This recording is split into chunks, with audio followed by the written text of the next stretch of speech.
All Avatar Legends titles, logos, or characters featured in this video are used courtesy of Nickelodeon and Viacom International Inc.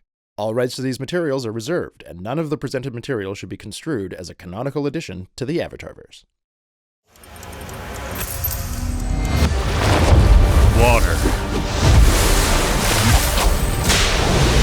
Earth. Fire.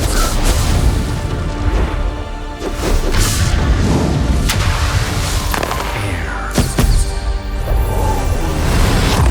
Only the Avatar can master all four elements. But this is not a story about the Avatar. Avatar Legends, a game for spirits.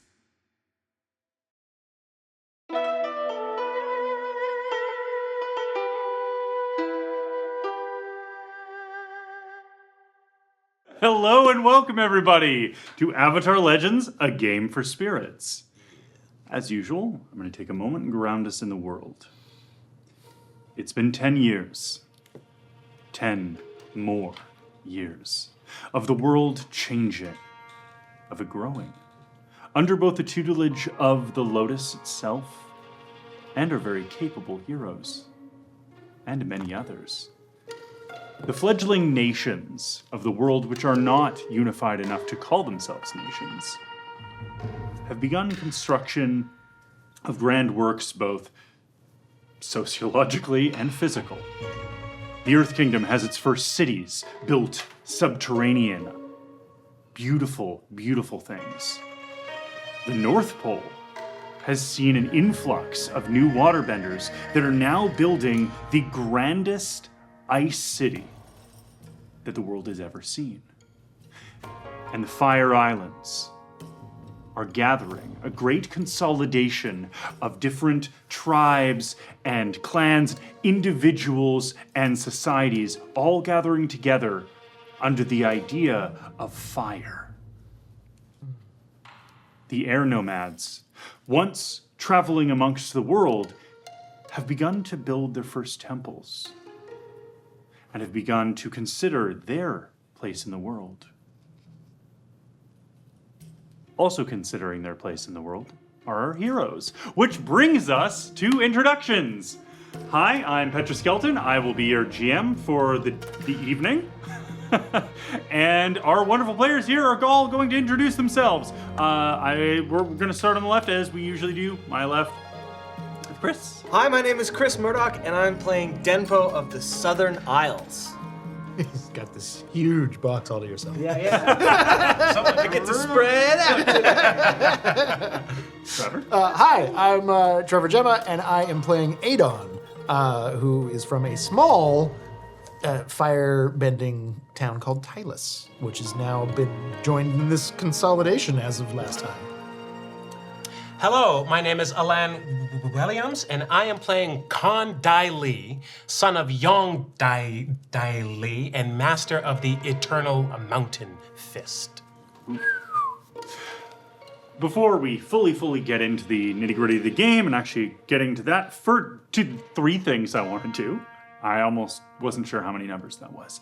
So first off, I want to draw our attention to the giveaway for today, which is this beautiful Denpo figurine. It you, Mini Denpo. It's awesome. It's so good. Is it coupled with this, or is it a separate giveaway for the dice?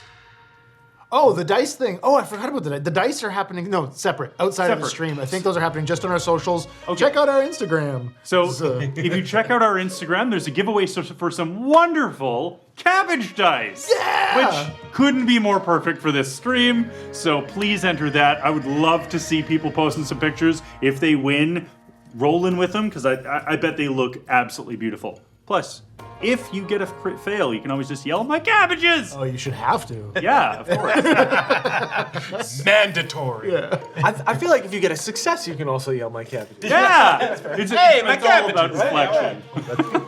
Wow, that's a real close-up happening right now. That's a real close-up. I would also like to thank everybody for filling up, for being here for this table. Everybody here is someone that I was very glad to work with, who we all represent kind of a diverse background. Whether I know that many of us share a connection to martial arts, as well as our own actual background. I'm so excited and I'm so happy so many of you have decided to join us on this journey, because everybody brought all of their experience to their characters and informed their characters with their experience. So we'll be talking a little bit more at the end of the session about inspirations and kind of other places you can go to if you want to see similar stuff. But before that, let's get into it. Denpo. Now, before we reach the 10-year mark, you've spent some time away. What has Denpo been doing? So after Bring our us to, last little adventure together, Denpo went with the combustion benders that he met.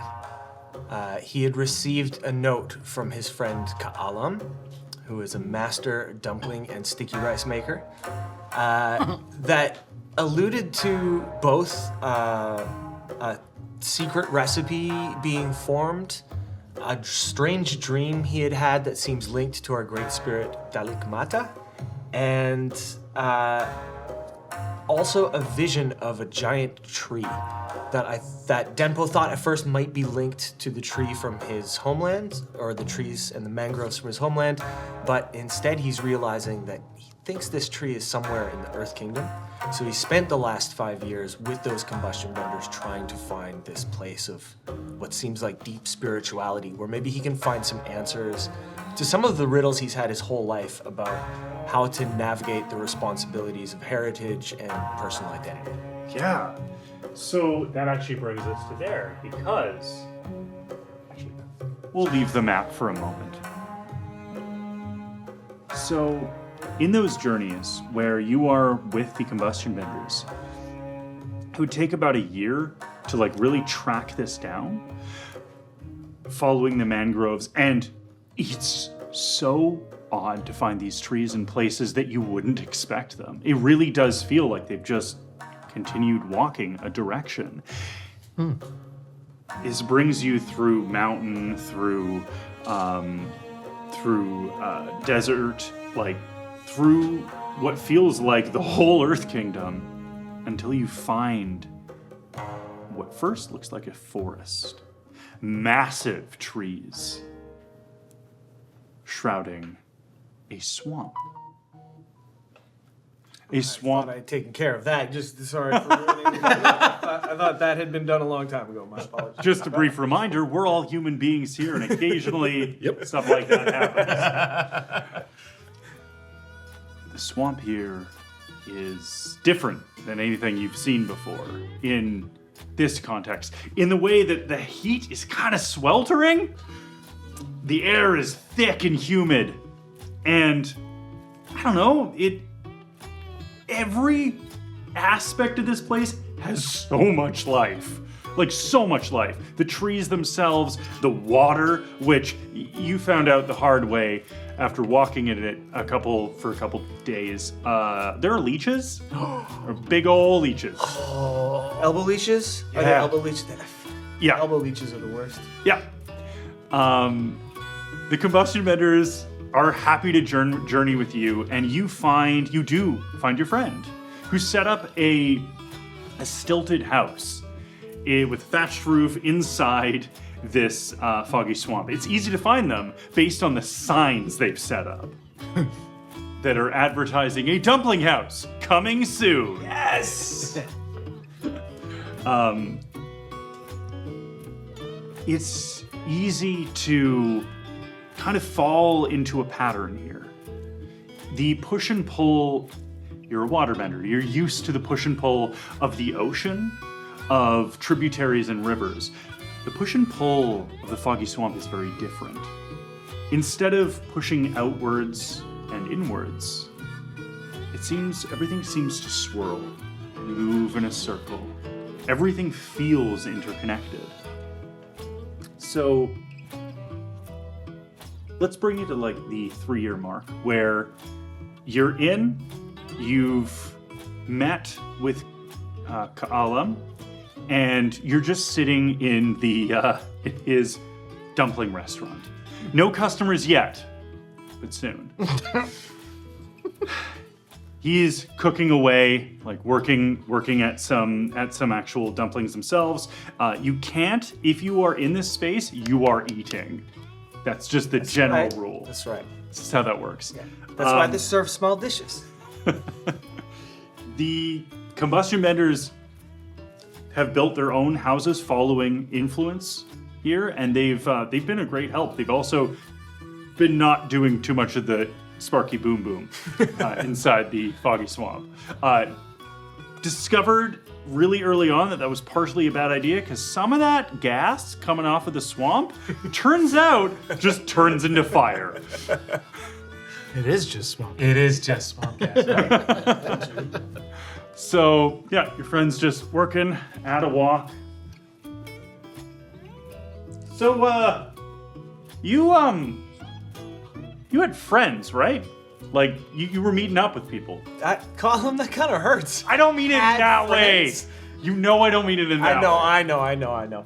Yeah, I had some friends I was working with for the Lotus Society. We were doing Avatar-related stuff. Turns out, the Avatar is not just swamp gas. I don't believe that. I don't believe that. You will meet him. He's got the same name as my dad. What? Yeah, his name's Eco. That's really weird. That's really weird. Cute kid, though. Yeah? I guess he's not a kid anymore. I haven't seen him in a while. Yeah? Oh, I mean, if you're working for him, wouldn't you meet him? I mean, it's been a few years. I was trying to find you. Yeah, fair enough. I guess I kind of made it a little difficult. But hey, that's why we got the signs. I'm going to put bigger signs outside the swamp, and it'll be great. It'll be good. The food, everybody has a reason to show up, right? Yeah.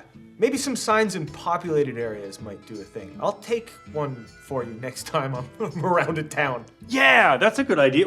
Maybe we could ask some of your friends, because like they leave the swamp every now and then. Pass out like flyers or something, like some scrolls or something. Yeah. Yeah? Yeah, we can make that happen, sure. Okay, yeah, that'd be cool. Who were these other people? The other friends? Oh, well, there was a firebender. His name was Adon. What? He was really into making art. He was doing this thing with his finger where he designs into rock. It was really cool. And then there was this guy named Kondai Lee, and he kind of like stepped out of one of those Ember Island play shows, you know? He was all like, I am the Mountain Fist, and you will suffer, Kondai Lee. And he was like really good at earthbending. He had these crazy rock gloves. He was pretty cool. That's really cool. Yeah. And then there was this lady named Aime, which is not like permission to do a thing. That's her name. It's like I was gonna ask. Yeah. And she is this airbender who has this like dart thing that's really scary, and she's all quiet. And she had like no hair, and then she had all the hair. That's so cool. Yeah. So those were my friends, and we had some adventures together. But I figured I'd take a few years trying to find you because I missed you. I miss your dumplings. I mean, that makes sense. That's kind of what I'm banking on, right? Like, I don't know. I got some.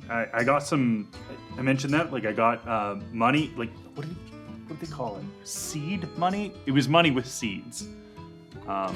It had like a bunch of like herb seeds from different places. Are you telling me you planted money?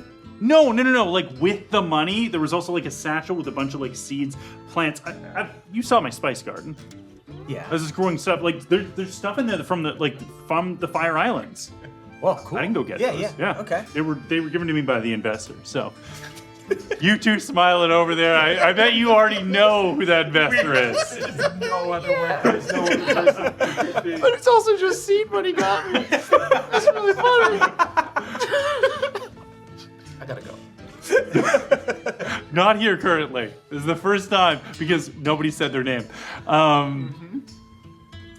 It's at this point where you're talking where Kalam puts up the flame, moves the wall, lights up the dumplings, comes out, sits next to you and goes,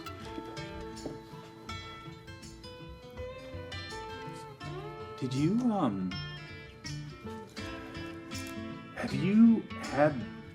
you've slept here for a while. Have you had the dreams yet? Yeah, I think so. Eyes Yeah. in the sky? Yeah. Yeah. Yeah, like, it was weird. Like, I was trying to figure out where to go what to do. And like I found a mangrove, which was nuts because it was way out of the way. And then I slept under it and I started having these dreams. And that like led me here. I don't know, I feel like I feel watched, but in a good way. Does that make sense? Yeah, you didn't spend much time with the elders back home. No. So, you don't know who Dalikmata is yet? So somebody she's our mentioned it. tribe's spirit. And Oh.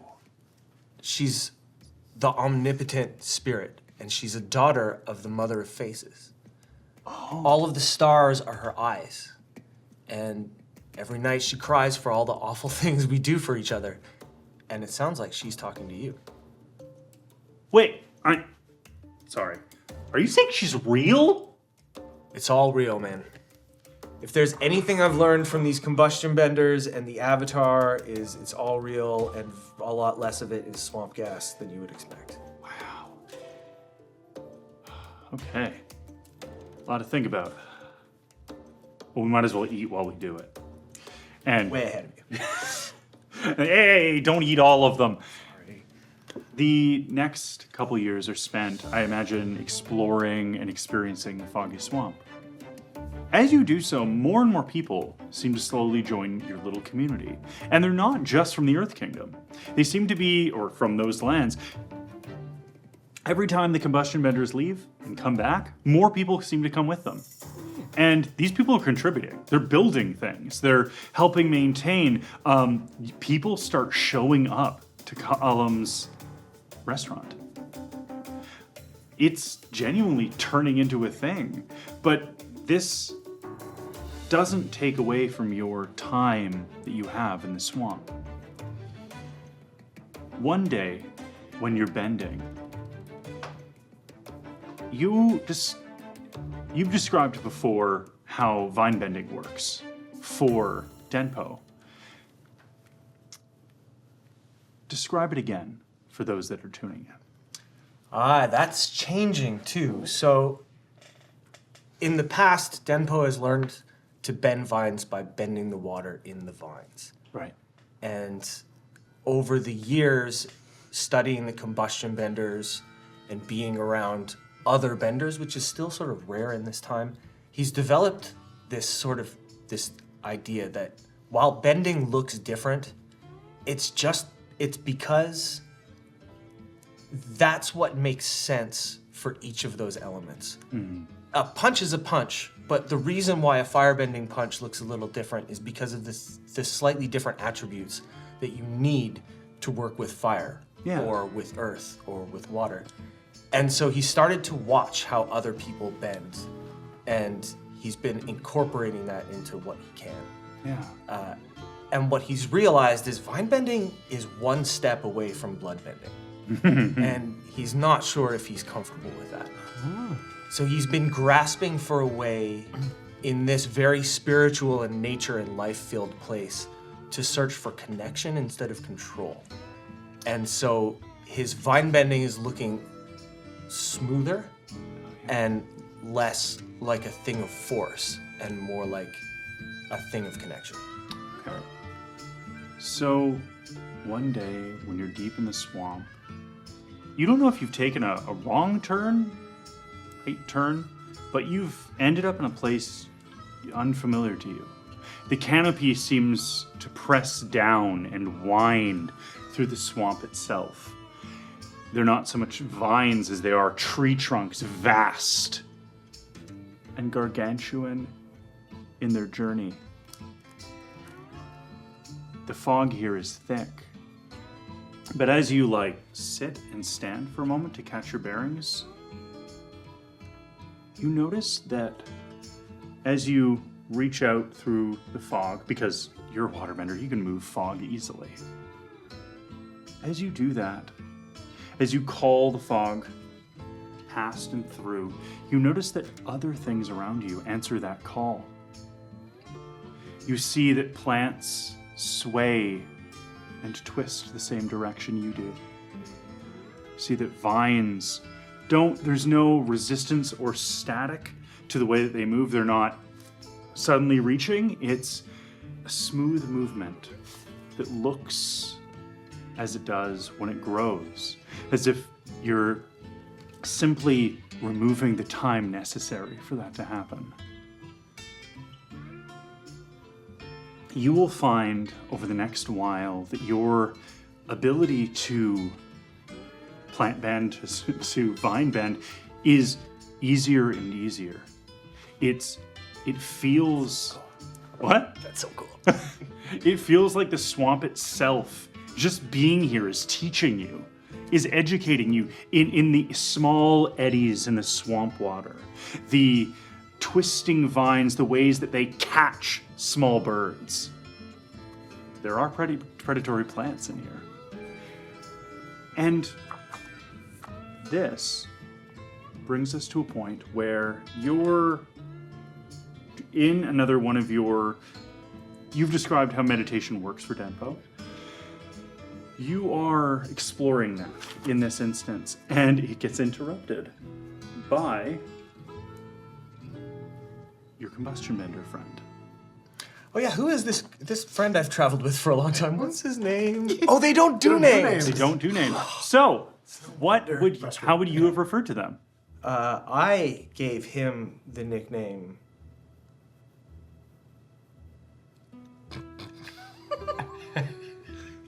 Pregnant. Bam Bam. Bam Bam? Okay.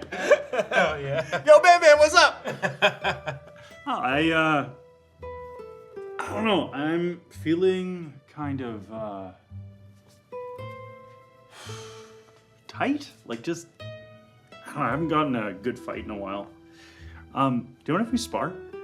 Yeah, let's go. Cool. I've been learning new things. Yeah, me too. Yeah, let's go. We're not going to do an exchange for this, but what this feels like, there's a real exchange, and at one point, while you're sparring, you throw out a strike, and their arm goes like that. They're like, what? What did you do? I just hit you in that spot. That like lovely spot where the two muscles meet and all that energy goes through. Bam! Got you right there. Can you do that again? Yeah, throw me a hook. Yeah. So he takes the hook and the vine kind of wraps out from around his hand as he takes the hook and goes pop, pop, and hits him right here and then right here. Oh, I was wondering if that would work for so long. Oh, that's so cool. That's so cool. Look at you got noodle arms. Ooh, noodles. You're energy bending. That's so cool! So I had this thing happen. Check this out. Yeah. Denpo throws a form and goes, and instead of the plants on his hands moving, everything moves. And something I forgot to mention maybe is you've never seen this before. Denpo wears a little plant on his back that goes up his arms. And it's something you have to cultivate and grow, like a little bonsai tree from birth. And that's how his people connect, it's kind of one plant. You can't really do it with everything around you. You have to connect with something. And now he can do it with everything. Woo! I got noodle arms too! That's so good! Oh, that's awesome. You gotta teach more of us that. That's so, cool. Feelings coming back. Oh, man. Thanks for going soft. Yeah, you gotta teach some of us that. That's really cool. Hang on, turn around. And he just goes, What? up his back. You Better? Yeah. I was really worried I was just going face first in the swamp. Thanks. Yeah, no, you gotta show some of us that. That's so cool. Oh man, that doesn't have anything to do with bending either. It's all chi. That means people that don't bend can still No, we definitely have to teach people that. That's so cool. I actually came here, the workout was good and that was really cool. Have you climbed up to the canopy? No. Come with me. Okay. And you begin to climb. And then he goes, hey, Colin, wait a second. No. Bam. Bam, bam. He goes, hold me. Okay. And they just have this like Robin Hood moment, you know, swinging up into the trees and slowly rotating. Yeah. Call him, Bam, who is, I'm just going to shorten it to Bam now, who is probably, like, you're probably the same height, is a well-muscled individual, is just like, kind of awkward about this, but lets it happen. As you get up to the top, peer through, you realize how high you are, first and foremost, but then In the air? on top of the canopy. Joking, sorry. Oh, you're an airbender too! No. You get to the top, and you look around, and you just see foggy swamp around you. This tree. There is the biggest tree you've ever seen, sitting to the north. Its canopy almost looks like it might threaten to dwarf the whole foggy swamp itself. The trunk is bigger than any building you've ever seen. And your combustion bending friend goes, yeah. So, we were looking for a tree. I think we just found the tree. Yeah. It's at this point that I'm going to go over to you guys. Oh, okay. So, I have so many questions about what's happening there, though. that's a good episode of TV. No. We'll be right back. No, stay. Okay. So, Con and Adon, you have had the same amount of time, 10 years in fact, spent journeying, spent doing what you do. I'm gonna go to you each in turn. You're gonna tell me what you've been doing in these 10 years. I already know, but it's for our audience. Yeah. All right, so starting with you. Weird if we didn't tell you anything. Yeah. So Standing in a corner somewhere, just vibrating slightly. after finding that the town of Tylus, my hometown, where I was destined to be the Dayanok, had been abandoned by my people who had gotten swept up into this consolidation. After we concluded our business as a group and we felt that we had fulfilled our mission from the Lotus, Adon decided to stay in his town alone. Well, not alone, with Orla. Yeah. And, they're right at home. They know that place really well. But it had been abandoned and it had been in a slight disrepair, so we started fixing the place up. And installing lookers into all of the buildings, experimenting with that over time.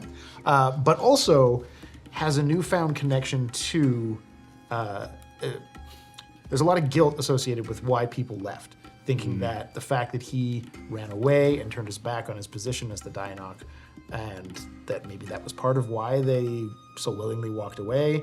But he's also now learned that there actually is a dragon that isn't fully realized in the material plane that is in this very town. So he has spent a lot of time meditating next to the rock where he had that vision, trying to recapture that vision, and doing what the combustion benders were doing, which was warming the rock. But to an even more extent, he's been using his firebending and practicing more intense, sustained methods of fire to try to heat it more than just warming, to see if he can make something happen there. And drawing an image into the stone of the dragon itself. So, during those years, about a year or two shy of the 10-year mark, you are meditating. Not every meditation leads you to the spirit world. It's just the nature of meditation. Yeah. It's a whole other layer of existence. It's not something that everybody can just, hey, I popped over there. But this time, when you do, you find you're not alone. You awake, and wrapped around you, initially panic, you're like, oh, it's a snake or something, is a dragon. It's small, but it's wrapped around you sleeping similarly to the one wrapped around the city. And it lifts its head. Hey.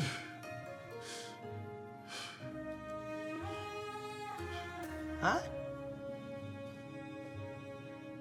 And it basically accepts that. Oh, hey. Are you real? And it unwinds and kind of crawls along the ground, does a little bit of flight. Oh. Whoa. That's so cool. Is this really happening? And as you kind of struggle with that, it does interact with you. You can feel its warmth.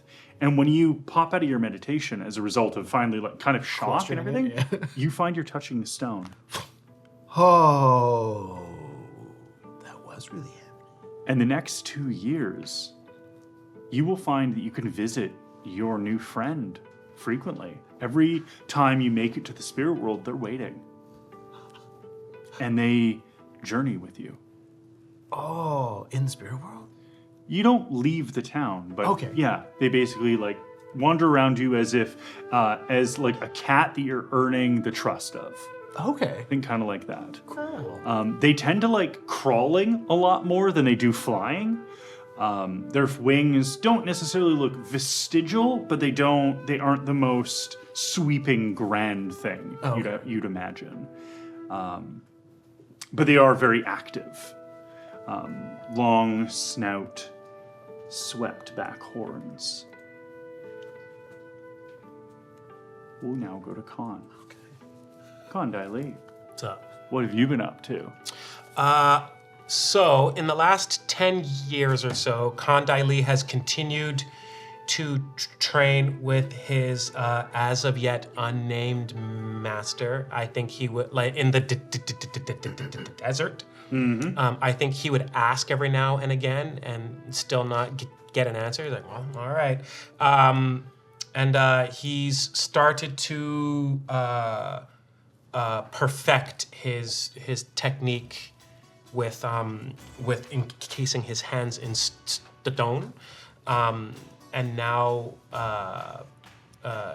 like he can do it with sand also, and with stone he can now project the hands outward and learn how to like hold and do like a swift single action with the hands out, so he can launch them out and then make sure that they grab hold of something and things like that. But so that's kind of like where his training journey has been in the desert. But as well, he knows that he needed to make a trip home. So like he's feeling like sufficiently powerful enough and a lot more wise. So he doesn't go out looking for fights anymore. If the bandits come to him, he's trying to talk with them. Oh, and he's learned how to play Paisho expertly.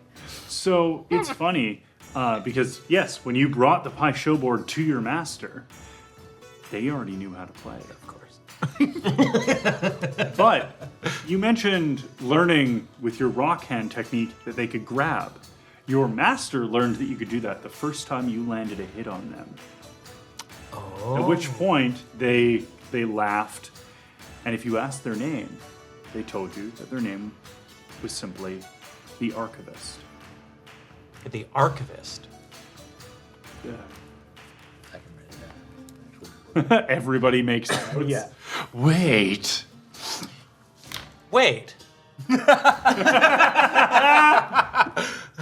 Played by who?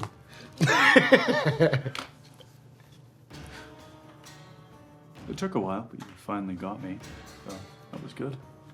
You mind taking it back? It's good. You have, it has been a pleasure training with you and learning from you. I would say the same for you. You've been a remarkable student. Thank you. You've developed great patience, especially in Pai Sho.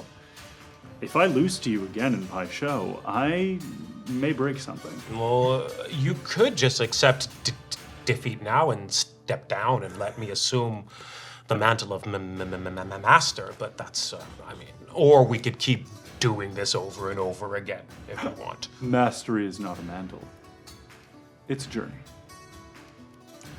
Right. The path, not the destination. Yeah. If you come with me, I have somewhere I need to go. Where do you have to go? And they'll just nod, and they'll begin to lead you further into the desert. All right. Hold on. Wait up. It's a slow journey. One where do you peer into the spirit world at any point? I can't say I have. I've maybe gotten close in a game of Pai Sho where you start to have like something akin to out of body experiences where you start to see the strategy of everything, and then you start to see more of that bird's eye view within yourself or outside of yourself. But I wouldn't have readily identified it as the spirit world, I don't think. No, that's He's a slow learner. So as you journey on, and there would have been you of course learned from your master where you've spending this much time in the desert, you've learned where to get water, where not to get water. Cactus juice, great for a fun time, not great for surviving in the desert. You learn that after having a heck of a night. I learned it the hard way, then the easy way a bunch of times, and then the hard way one time, and now I don't anymore. See, that's just the Sokka way. You're describing the Sokka way. But that was the night where you woke up and you went, Rocky. That was the night. Exactly. One of these hands were elsewhere. Whoa! And your master's just sitting there like, Pass me that. eventually you clear a dune, and there's a structure in the desert. It's a vast library standing in the desert. What manner of architecture is this? This is magnificent. Wasn't built by our hands. Well, it was built by earth benders, obviously. No. Well, the oldest there are. All right. So like my great-great-great-great-grandfather then. Who they might have learned from, certainly. Well, I mean, there wasn't anyone before us, so There always is. You ask your friends, they'll know. Sure. And it leads you down to the library, and you see, as you reach there, a fox, a bright red fox, runs past you. It kind of like stops, looks at you, looks at your hands in particular, and like sniffs them for a moment, and then looks at the archivist, and the archivist just nods and goes and does like, you know that little like laugh thing that foxes do when they're excited, and then just goes into the library. That was weird, right? Like, I know it's weird that I'm here, but it was weird that the fox was here. Of course it's not weird, this is where they work. Work? Yes. Huh. Yeah, that was weird. Yeah, that's weird. That's weird. Desert hallucination. I swear I haven't had any cactus juice today. You haven't. Okay. I am going to leave you. I have to leave. I have to go in and do my duties. Oh, I see. But this was more to show you where to seek knowledge if you ever seek it. Or where to find knowledge if you ever seek it. Thank you. This is archive of some kind? The archive. The archive. Anything that's ever happened, some things that haven't yet, are in here. I would ask, but you're just gonna be even more cryptic again, so I'll go. The funniest thing to me is that I'm not being cryptic at all. It's simply answers that you don't have context for yet. There you go again. Okay. I will say, remember my name, Archivist. Yes. If you ever visit. I say that because the master of this library has a temper. Okay, so I name drop you, and Yes. the temper goes away. You will be allowed to continue being in the library. I cannot promise the temper will go away. Well, one thing at a time, I suppose. Yes. It's been an honor. And they do a bow. I bow back. And they enter the library.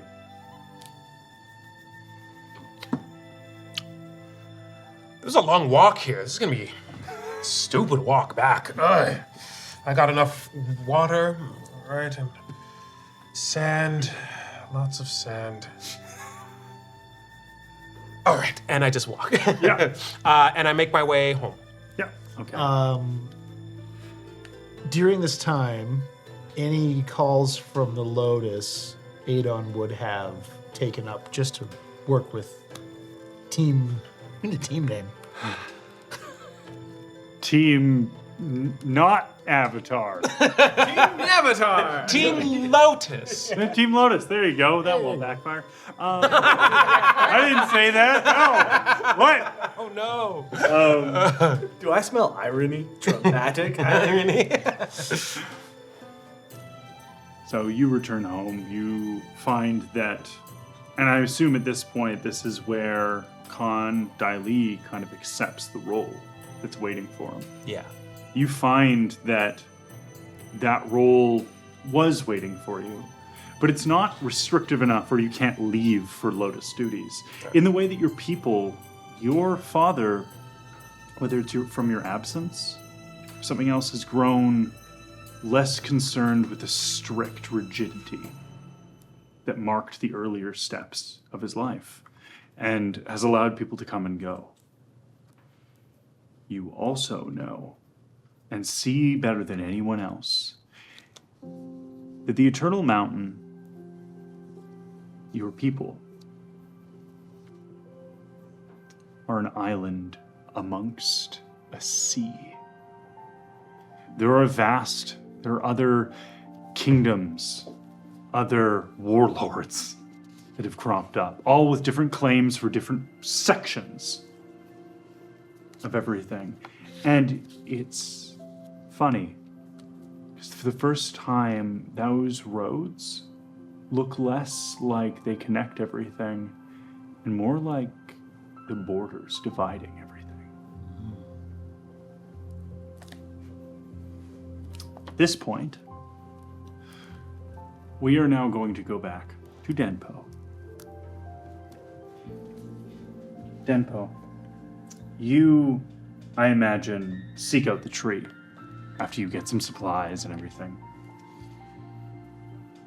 As you head out, it takes several days. It is a big swamp. You have the modes of moving quickly across the water, but it's still quite a journey. Foggy Swamp is massive, it is untamed, and it's alive. But when you find the first aspect of its trunk, place your hand upon it. It's night when you do this. And the moment you do that, your hand touches the tree bark. It's like all of the stars above you flicker.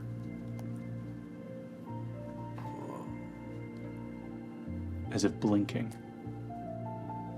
And Denpo looks up and goes, tabi tabi po, which is a way to say hello to the spirits and sort of introduce yourself respectfully to their domain.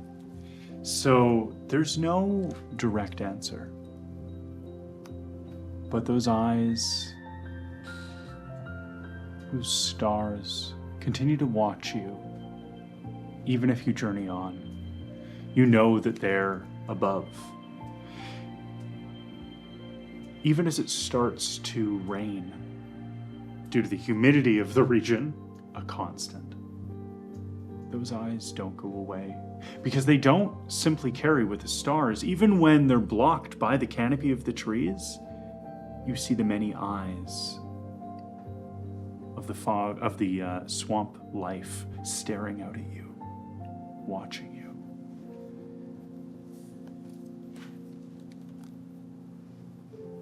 There is a voice, but it comes across with the babbling of water running down a vine. It has the timbre of a small tree being felled into swamp water. And it has the warmth of the most humid day you've experienced here. But when Dalik Mata speaks to you, it's kindly.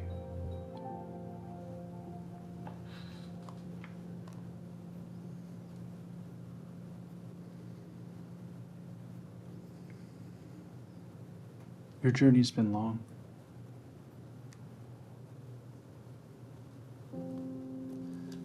Almost unbearably, but I've had fun along the way. That's good. It's going to be longer still.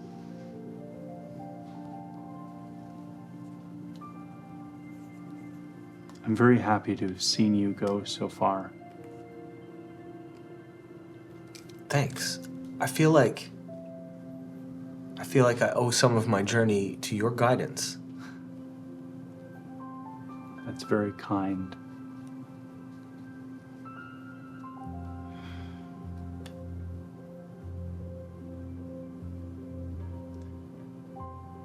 I'm sorry that I won't be able to help you with what comes next. What comes next? That's not for me to say. You will find another. Where? How? A light wind blows past you, kind of rolls your clothes in enough of a way to push you towards the tree. She says, just continue on. And then there's silence, which is a rare thing in the swamp. And then slowly sounds fade back in. Does that mean I have to climb the tree? So far. Denpo's gonna start walking towards the tree, but he's still in the roots. Yeah, no, it makes complete sense. So, we are, at this point, you journeying towards the tree. We're gonna go a couple days before this happens. Back to you two. You two have been gathered together. Oh. In the way that you made it out of the desert, and a cart was waiting for you. And someone I forget. Have you met Tamlin before? Yes. Okay. Wait. Yes. Yes. Yeah, we Okay. Yes. we all Yeah, met. yeah, we all did. Yeah. So this person, it's well dressed, kind of in a mishmash of styles from like all different regions. And they sitting on this cart that's pulled by a ostrich chicken. Mm-hmm. And they go, "Hey, you Kondai Lee, yes? That's me. Got a scroll for you. Thank you. Need And I'm gonna be picking up like one of the other ones. You wanna get aboard?" Sure. All right. Climb aboard. They go, "So, How's the desert? Never been. Not going once. It looks like a mess. Sand gets everywhere. You are leaking sand onto my cart. That's fine. I won't charge you for it. And it all off of the cart. Can you roll for me? Let's just see how well you do that, because something might happen. Sure. An 8? An 8? Yeah. So it's partial. Yeah. So as you do that, a crate that is staying there, that is standing there, just gonna take that out of the way. A crate that is resting there, also, it's like one of the planks is loose, and it cracks open, and a bunch of cabbages roll out. Just all over the place, just rolling all over the place. Physical cabbages. Just a quick shout out to Jam for making these amazing cabbage plushies, which are my favorite. I love them so much. My cabbage child, I might die if I don't hold this ever again. No, we're not stealing. Nothing. Take those back. No, you can hold on for now. Excellent. Next time cabbages comes up, we will bring those in. Forgot to mention the redemptions. We have My Cabbages, where you bring in a cameo from someone. We've got 2 of those. One is just... I could not do it. I'm sorry. I could not. Okay. We also, as I said, have another one banked.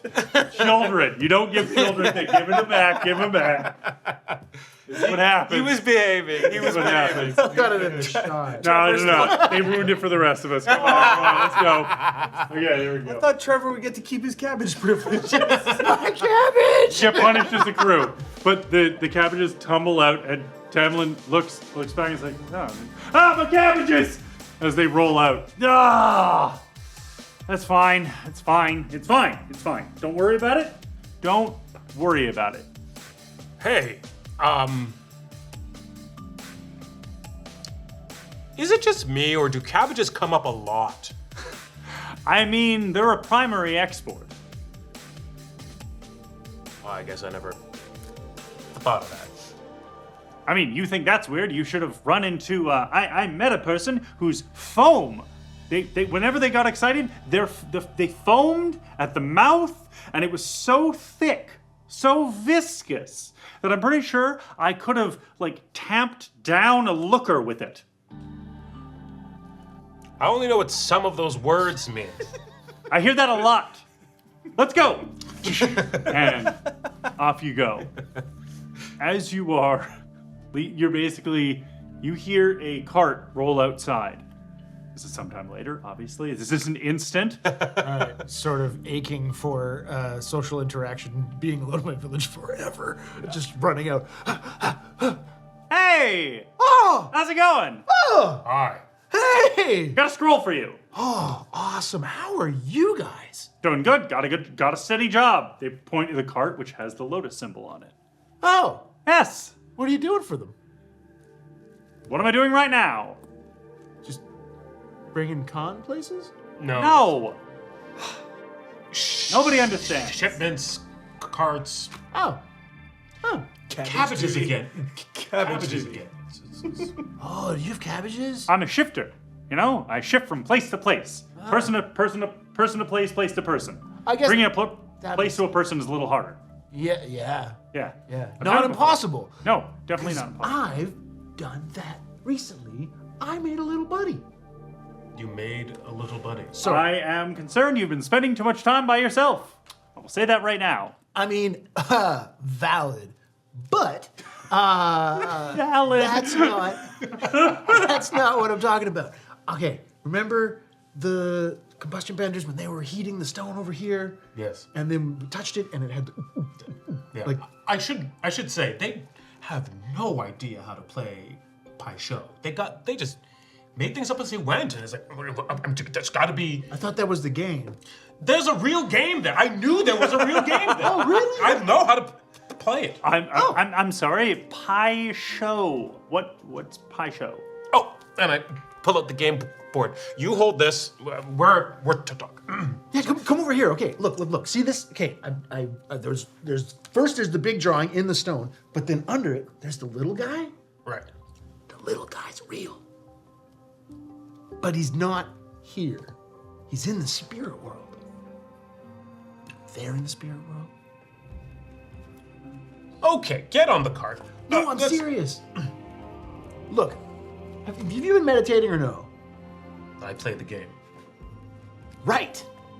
And have you always stayed in, like, this world when playing the game? I'm telling you, that's not the best way to meditate. I mean, like you said, however you want to meditate, different people, different whatever. It's good. I don't know because I focus on the game. Scroll! It says that basically there's another unstable region that needs to be addressed. Oh, more vague crap from the Lotus. And that there's our wanted criminals Oh. and dangerous. It's basically you're to stop a dangerous gathering of individuals. Whoa. Calm. Yeah. This is a little more intense than usual. Yeah. It would be up my alley, but I'm trying to. What? Oh man, I have been doing. There's not a lot to do here alone when it's just me and Orla, so I have been training and meditating and fixing up buildings and check it out! Huh? Lookers! What? All the buildings have lookers! Oh, you did it! Yeah. Good job. Good job. So- Oh, and you didn't all make them too thick. I made them too thick for a while, and it was a whole problem. Just too thick to fit in a window, and everybody kept knocking them over. Then how do you keep them thin there?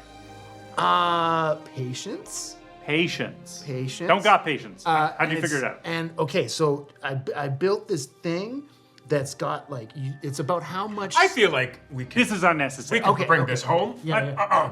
Quick. Sorry. Where did you get this game? I've taken some measurements. I've recorded everything. And you notice they have like a little notebook that's open, and they've already redrawn the board and everything. Well, we got it from the Sparky Boom Boom. Are they your friends? Friendship is a weird word, but they are not enemies. Hey, can I see a hand for a moment? Why? No, I'm not gonna start a fight. Do I look like a fighter? Here, Come on. here, No. I need him. need Hand him? up. And they clasp your hand and go, cool, deal, done. Whoa! I just, I'll give you a portion. We'll split it 50-50.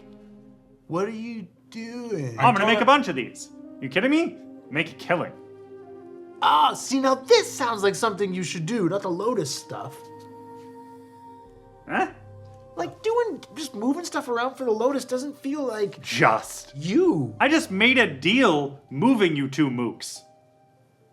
Yeah. I feel like a lot has happened Every time Talon's around, that's how I feel. in a short amount of time. Get in the car. Get in the car. Where are we going? Oh, for this. We might. Are we? Where are we going? Are we getting Denpo and Aime? Cause I was only told to pick up you two. Maybe they're meeting you there? just us two, hey? This seems dangerous. Let's go see. I shouldn't say that. There was, and they lift up another scroll. Oh, They say, I was supposed to pick up, what's a confusingly named airbender called again? I may. Aime. You may what? Okay. Right. Her cool. name is Aime. Fantastic. So, went to pick them up where they were supposed to be. They were not there. Oh, So, where were they just supposed you to two. be? They have a little, what's a non-insulting way of saying hovel? I said hovel. It's fine. Home. Home. is Yes, fine. they had a home. She could have stayed here. Oh, she's got. Apparently she didn't. Yeah. Nah. Problem with the ladies? Me? I don't know. If you wanted her to say, it's fine. We're not touching this. And He's imagining dragons, so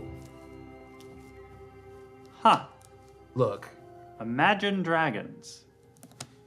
That's an odd combination of words. I'm meditating and journeying the spirit realm and playing with this young, you know what? You will see eventually it's all good.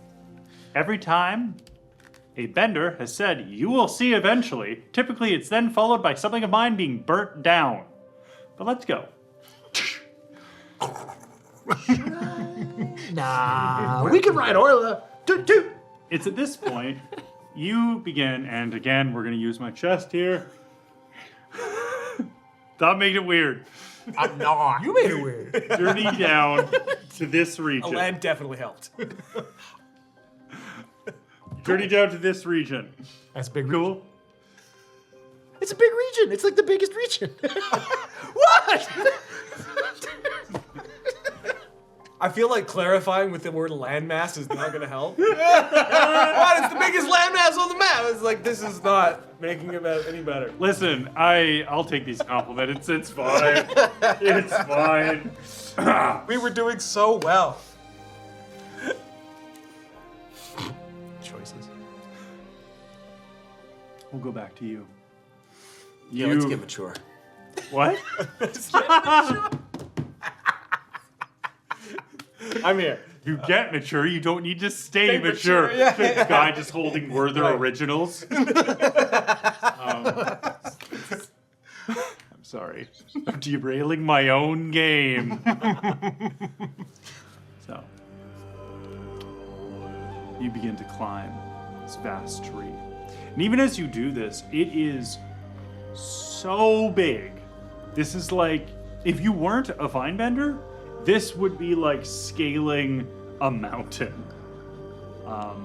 Luckily, you are a vine bender, so this is somewhat easier. You're able to pull yourself up. Whip, whip. Nothing. Canon event. That's right. Pulling yourself upwards as you continue to climb, it's one of those things where you'd like, no, I'm not going to do that. Denpo, how do you do this? What's the physicality of climbing this tree? Is it literally the thwip thwip? That kind of used to be a little bit of his strategy, but now he can do things like kind of throw himself and like pull some of the vines that are above him to catch him. So he's slowly starting to make his way up, but he's still using a lot of the aerial roots that are hanging down because he's like not even close to trunk. Right. Okay. So as you continue to do this, as you just getting yourself further and further upwards, eventually you do reach branch you can grab a hold of and lift yourself up. Up here, it's quiet. It's easy to forget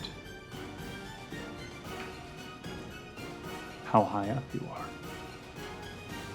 There are birds in the little treetop area.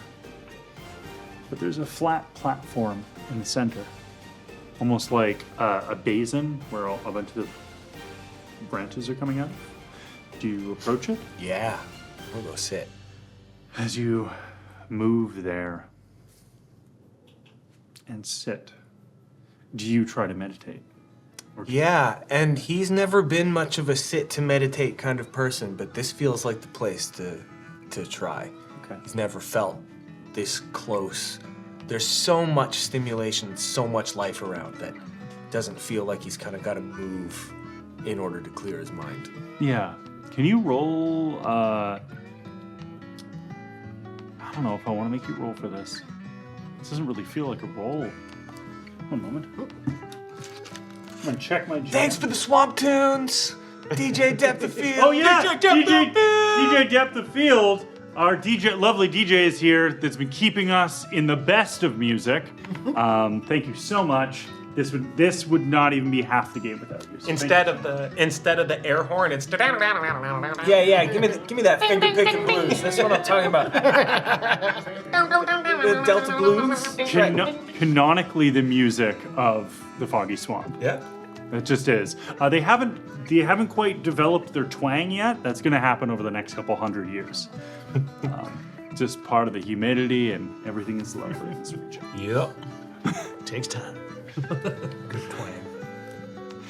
The idea that someone can just play a water bend or like a swamp bender that just talks like this is so good. I love that so much.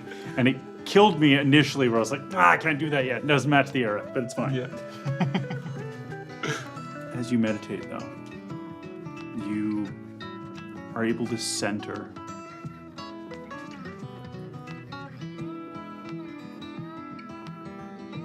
And then there's a flash.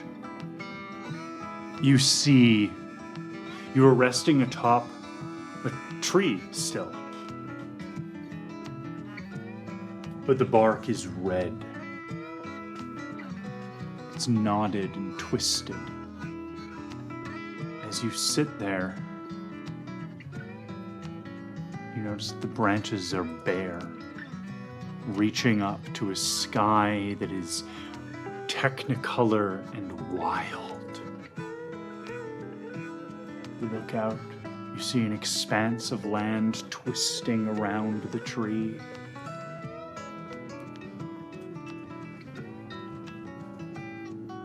And if you look down, you can see a glow coming out of a section of the tree you can't see right now. Do you touch the bark? I kind of want to climb down and look at the glow.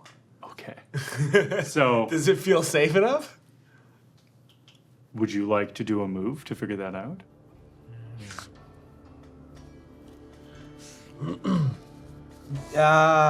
You could assess the situation as an option. I'm gonna assess. Okay, let's do it. Yeah. Our first roll of the night has not happened yet. We are Creativity. an hour in. I heard it counts. It rolled for sand. Oh, that's true. I rolled for sand, exactly. Which tracks 7, 8.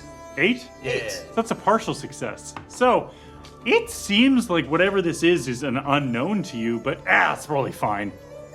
So, you start climbing down? Yeah. As you do so, you climb down. It's easier. It's slightly smaller, this tree. You get down. You're on an opposing side, so you can't just like climb to the side. Because there aren't vines here. Also, when you reach out to like vine bend instinctively, nothing happens. Hey, I don't like this. Oh, I don't like. Oh, I know where I am. Do you continue to climb down? Yeah. So you continue to climb down. You reach the base. You begin to walk around the tree where that glow is shining out. And eventually, as you reach there, there's a vast eye. Unlike the eye of Dalikmata, this eye is red. It stares out at you. Ooh, that's a creepy eye. I don't like your. Is it looking at me? Yeah. I'm gonna walk the other way. I'm gonna go back around the other side of the tree now.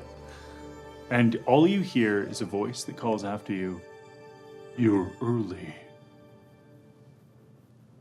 I don't think I've ever done that before in my life. For what?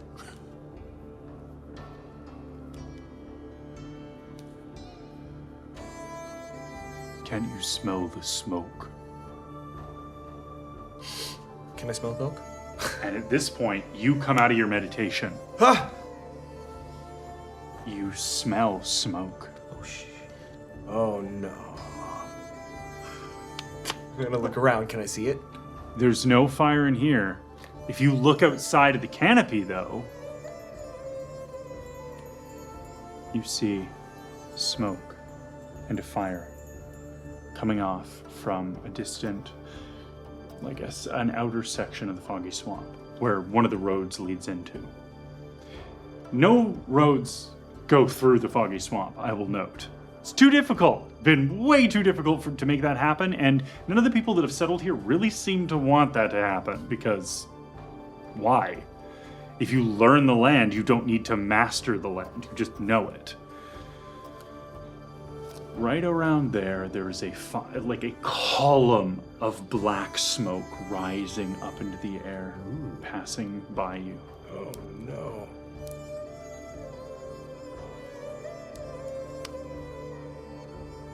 Like, how far away? It'd be about an hour's travel.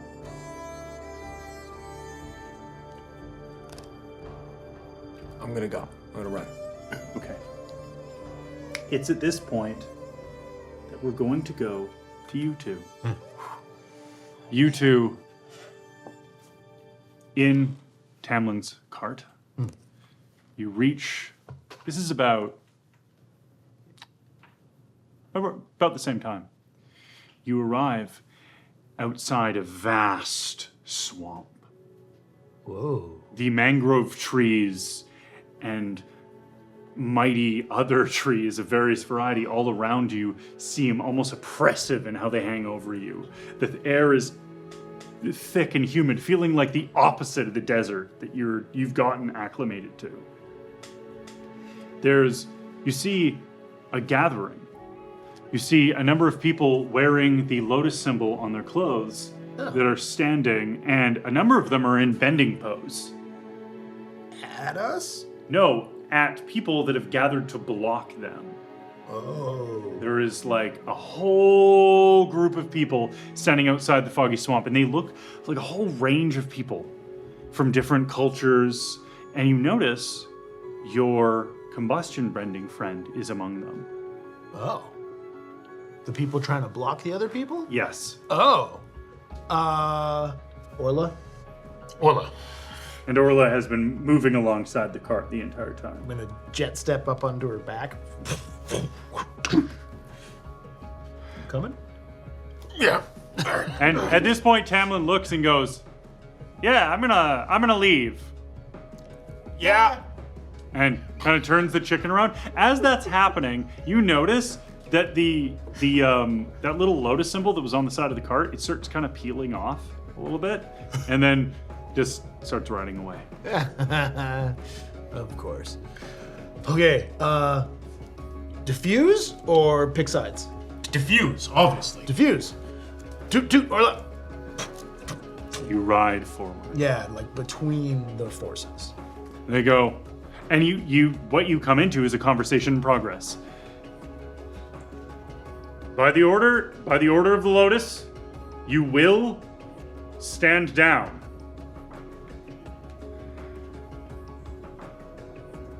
This is our home. You don't tell us that some of us need to leave or that we have to turn some of our number over to you. You're not in charge here. And the Lotus Benders kind of adjust their stance. Oh. It looks like the moment is like this close to blowing up. Halt! Orla. And your combustion bending friend kind of looks happy to see you and goes, "Hey, Hey! tell your friends to back off?" Friends. You guys. You say you're here from the Lotus? Yes. As are we. So are we. What is Oh. the Good. meaning of this? My apologies, Master Benders. We are here to deal with this situation. What do you mean deal with? There are criminals amongst their number. These are people that have stolen from other communities, that have damaged great works, that have sabotaged roads. Is this true? And your combustion bending friend.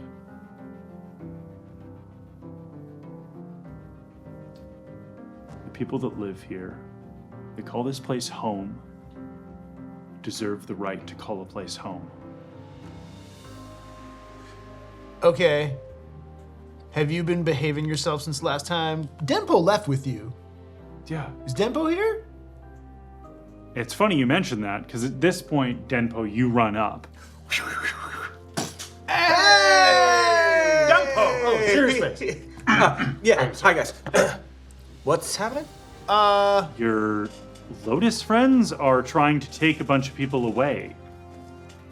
These No. guys seem like they just arrived. Not We are them, hearing them. everyone out. Don't know these guys yet. Let's see what's going on. What's happening?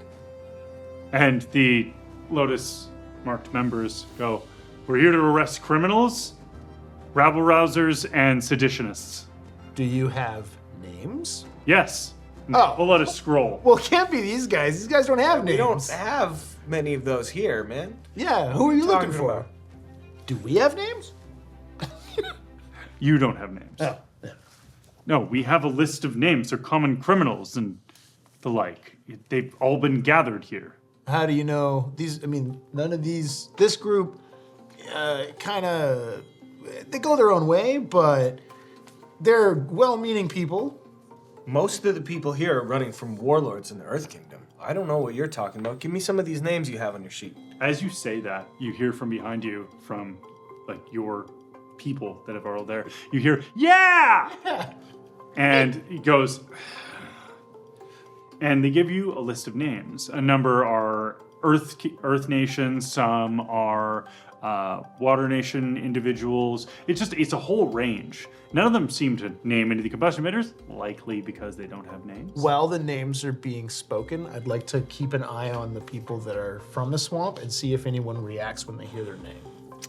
Should I roll to assess? Yeah, you can roll to assess. That's fine. And at this point, yeah. Oh, so close. That's with creativity. So that is a 9. No, sorry, 8. Okay, so you notice that it's difficult to get a grasp on how many faces because more and more people start showing up. Okay. And it's turning into like a real crowd, like almost a riot of people that are just standing there. And when certain names are called out, like one of them is named and someone yells out, "They're a doctor! We're not giving away one of our doctors." Yeah. I step in front of the speaker for the loudest, and I say, "What is your name?"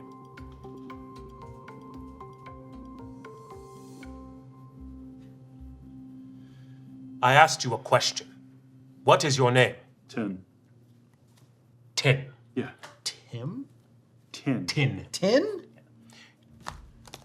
For the first time, he says this with a very different tone. Okay. Do you know who I am? Condyle. What is the purpose of our order? That's a good question. We keep order. We bring order. Have we? We keep and bring the peace. Yeah. Sure. What do you mean, sure? If people starving individuals have resorted to crime, some of whom we have spoken with in the past, who count themselves among their number here and now, have changed their ways Yeah. and found a home. Do you think that is punishable? Can you see into people's hearts?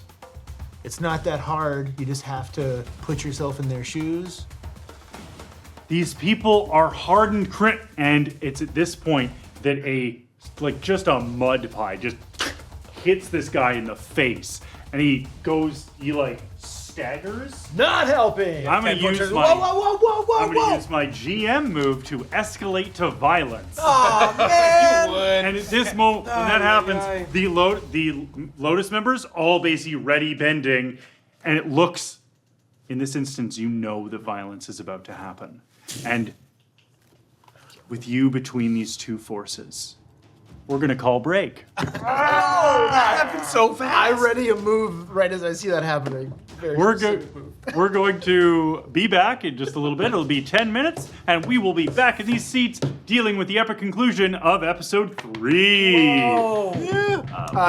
Don't forget to enter the giveaway during the stream. Before the end of the stream, we'll give away the Denpo big mini, maxi mini. What I don't know what we're calling it. This one right here. It's huge.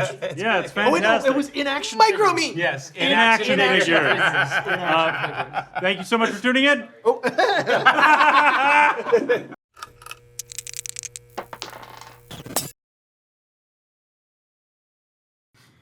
Hello and welcome back, guys, to Avatar Legends, a game for spirits. I'm just having fun with cabbages. Don't worry about it. It's fine.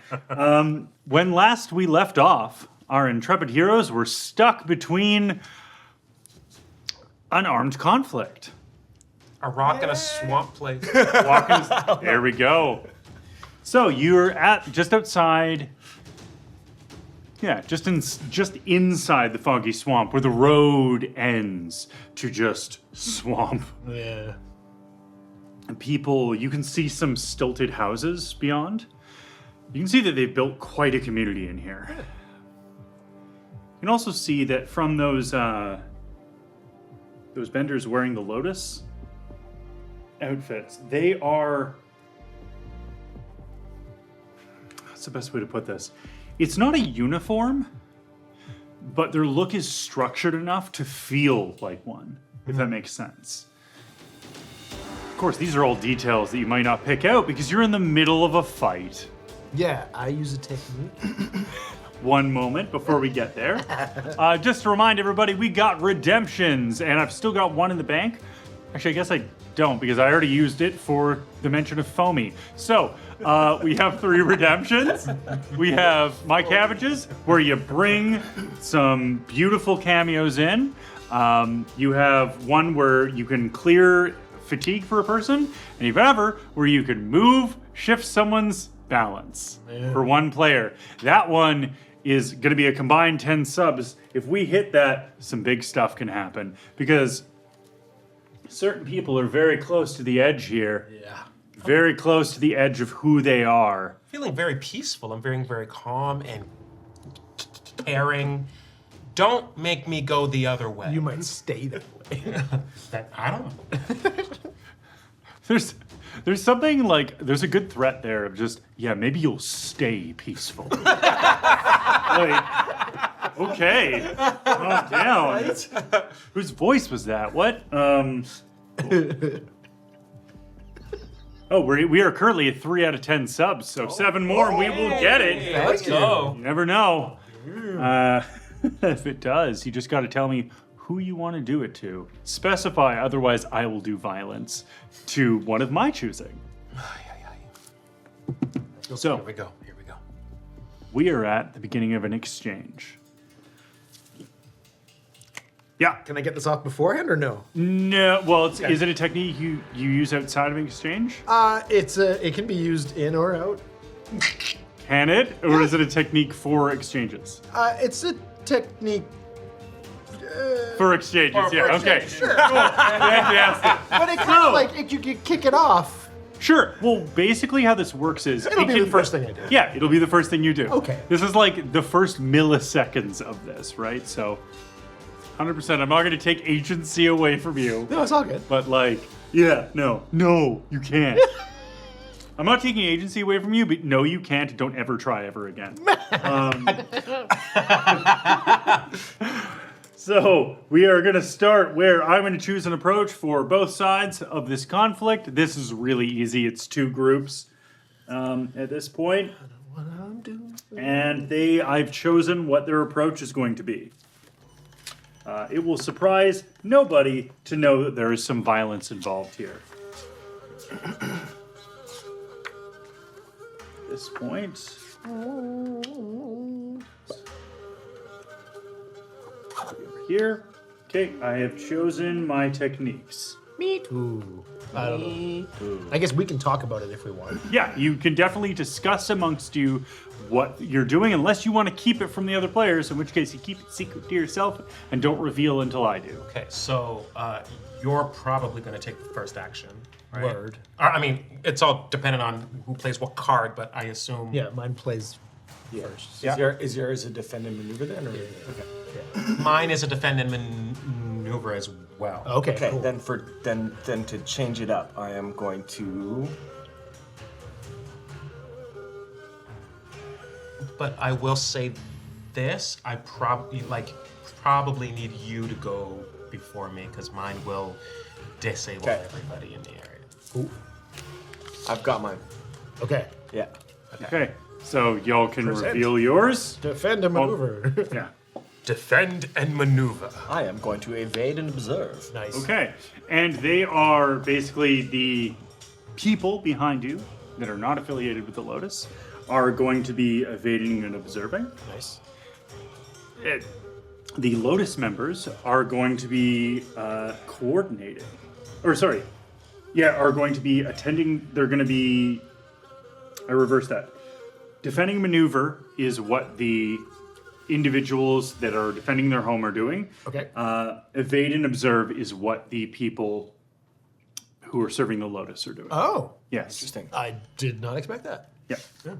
So it's at this point that we will then go in the order. So it's defend and maneuver first. So So, as soon as I see them get into the bending position and I sense this is not going well, I go and I create a wall of perfection. A perfect wall of defense around yourself and any allies directly next to you. So between the Lotus people and the Swamp people, there's just a wall of fire. okay, fantastic. Can you Say 8 feet tall. You got to roll though, don't you? Oh, right, I do have to roll. You first. do have to roll. Let's That's see what if I you need go to to this. do. Go to do it. Oh, yeah, baby. Yeah, that's how. What do I roll that with? Defense is with focus. Yes, indeed. Oh, so that's a +2. So that is a 13. Yeah, so you do. You just. And the flames do enwrap and give them that. I'll say if you Less- can't fight, run. Blessedly, this doesn't hit any swamp gas. That would have been bad. Ooh, I don't know about that stuff. No, you do not. He's like, what, the Avatar? What And yeah, I tell the That's the swamp only people, time he's ever heard swamp. swamp gas. as the flames go up, I turn to the swamp people and say, if you can't fight, run. Okay. So as you say that, they all form basically. You see a number of them like pull out weapons and stuff, but a number of them are benders, and those that are earthbenders stomp down and raise their hands and increase, like basically make a rock barricade behind your fire. Cool. The waterbenders amongst them take the swamp water and start kind of whirling it around. So there's also fire, water, earth, and there's no airbenders amongst them, unfortunately. But you also note that the people with physical shields kind of move up to the wall and like basically are like getting ready. Whoa. They gain. And from somewhere you hear Denpo go, my people can fight. You hear that they start like kind of. It's like they were ready for this, or at least they're reacting very well. But they're all supporting each other. They're all getting ready, and they all gain favored for the next round. Oh, wow. Actually, 1 second. Oh, yeah, what do you do? Yes. Okay. So actually, yeah, no, never mind. You're good. So all movement or techniques beyond the wall are immediately blocked.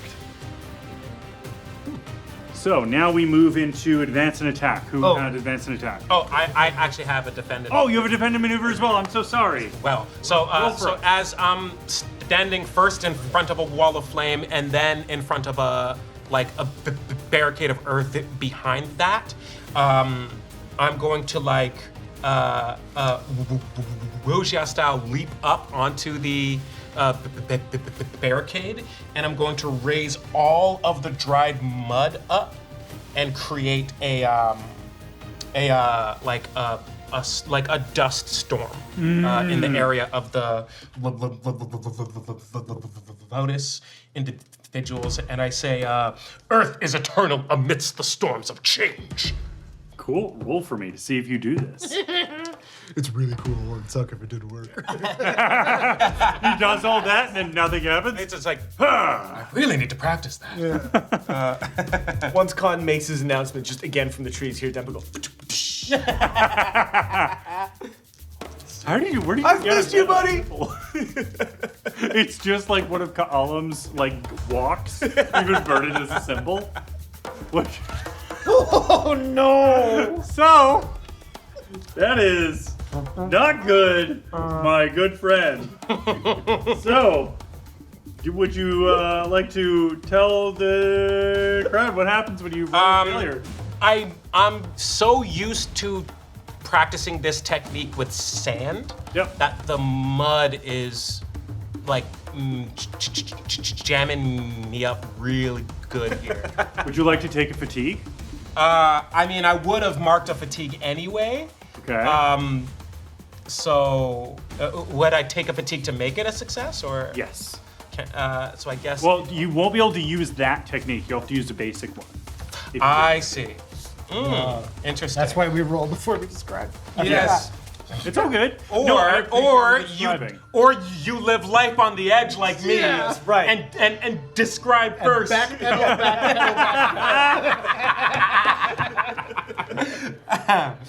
Let's see. Do I?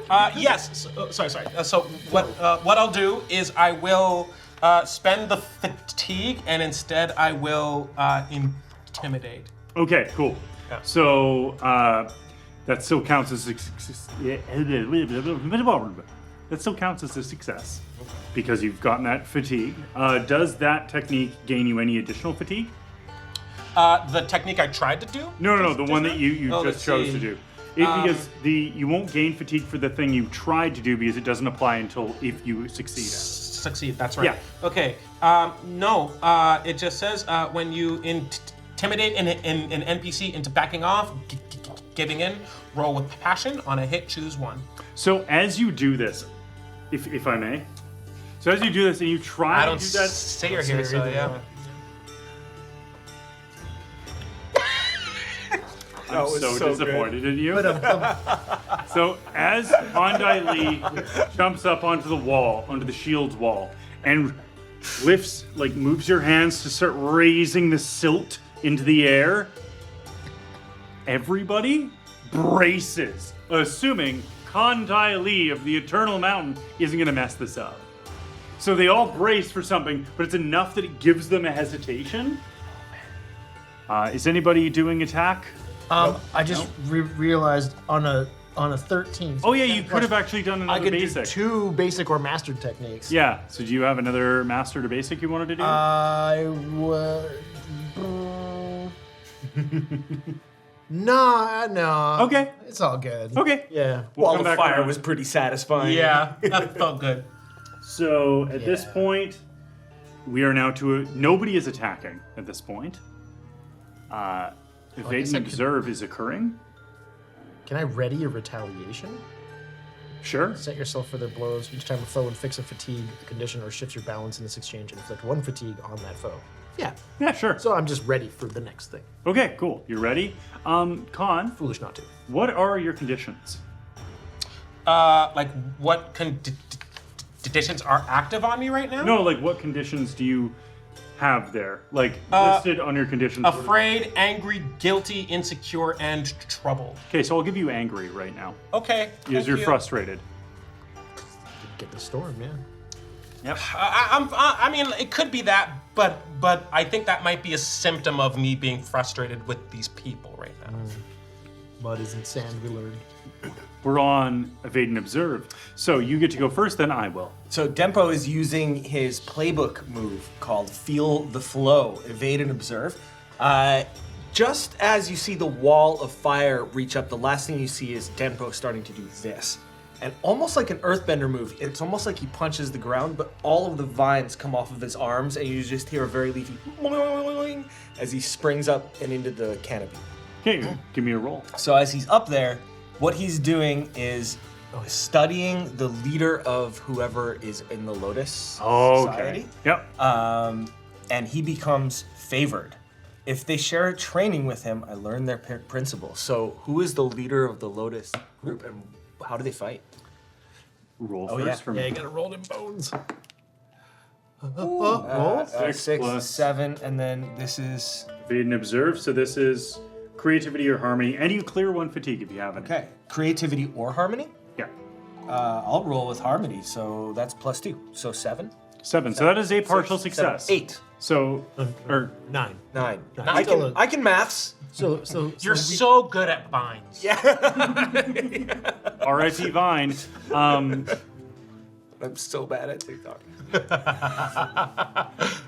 So you succeed. You do succeed, but this is a partial success. So you can. What degree of knowing this are you? This playbook move.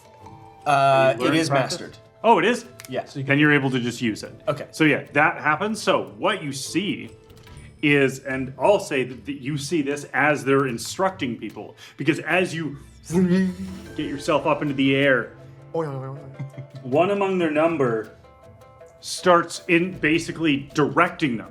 Like, starts leading them. They're doing attend to commands. So he starts going, you, firebenders, forward. Earthbenders, break down that wall.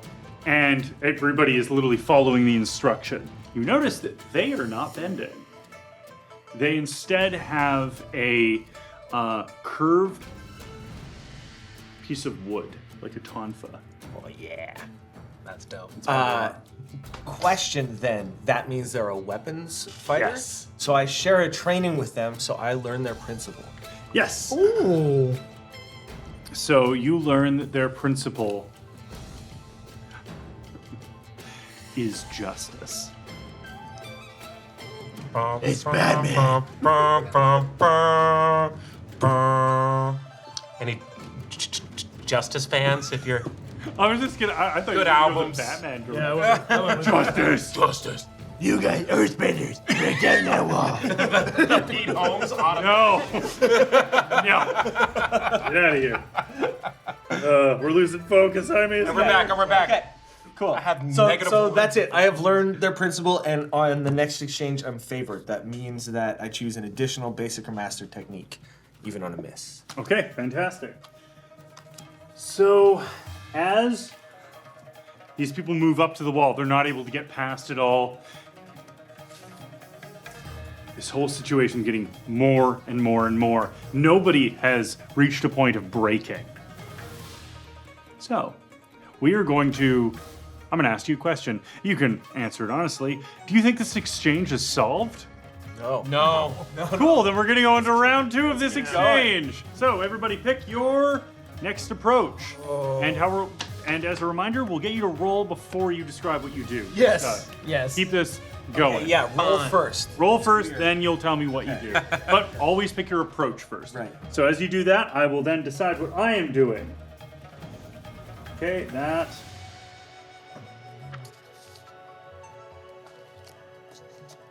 And yep, cool. Got it. Okay. Got it. Well, we can chat about this one quickly. Would you like to, guys like to talk? Yeah. What are you So, thinking? well, I feel like I'm the only one on the ground that is just fire between me and an army of people. So, you jumped up on the thing. I need to reposition, so I'm going to evade and observe. Okay. Okay. Okay. I also.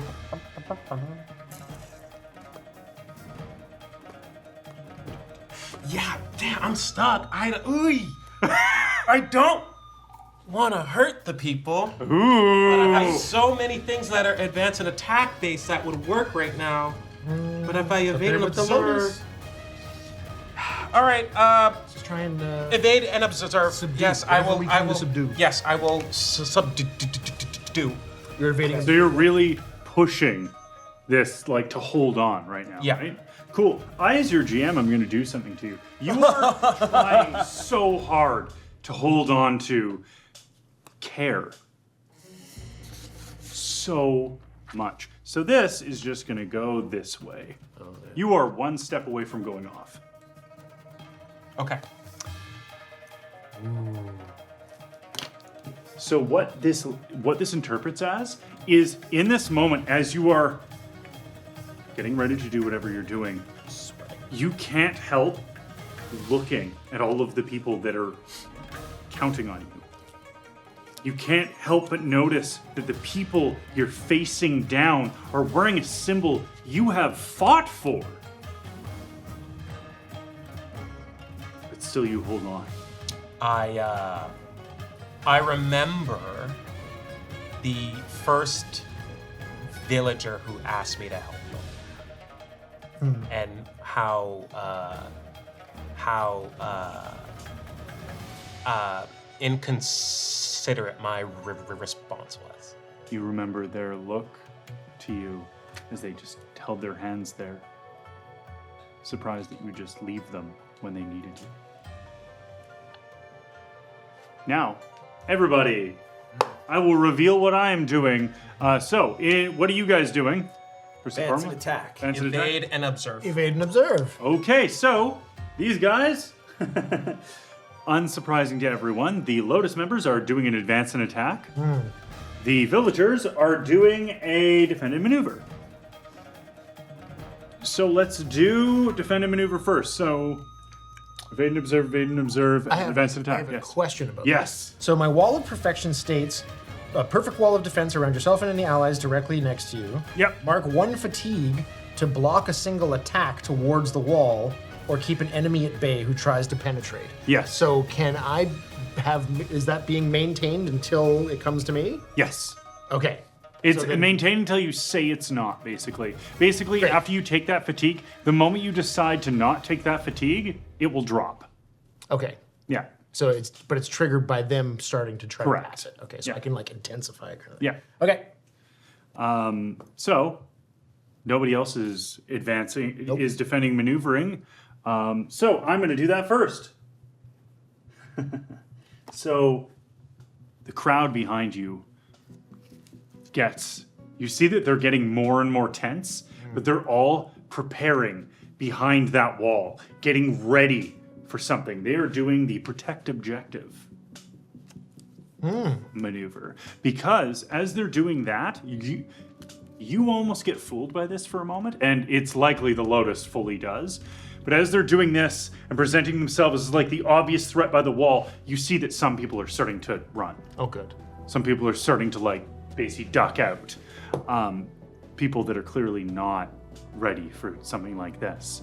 The Lotus definitely won't notice with the fire and the wall and everything else. At this point, we will then go to advance and attack. So that'll be you first. So if you can roll for me and then tell me what you do. Okay, and I'm gonna use 2 different techniques because I have favored. Yep. First one. Oh, Oh! 4. Well, you do have favored, so what does that give you? Oh yeah. I use a second, an additional mastered tech, or an additional basic or mastered technique. Fantastic. Would you like to take a fatigue in order to push past this? Yeah, I'm gonna take it. Okay, cool. So, he is going to use crushing grip of seas Ooh. to reach out and slide himself sort of past the first line of Lotus, directly in front of the leader. Okay. He marks another fatigue to inflict impaired. Okay, how much fatigue do you have now? 2. 2? Yeah. Which I need to mark. So that's Denpo filling up on fatigue fast. How much fatigue do you have left there, Denpo? 3. 3 fatigue. Man, it would sure suck if somebody was about to do a move. Make that a little harder.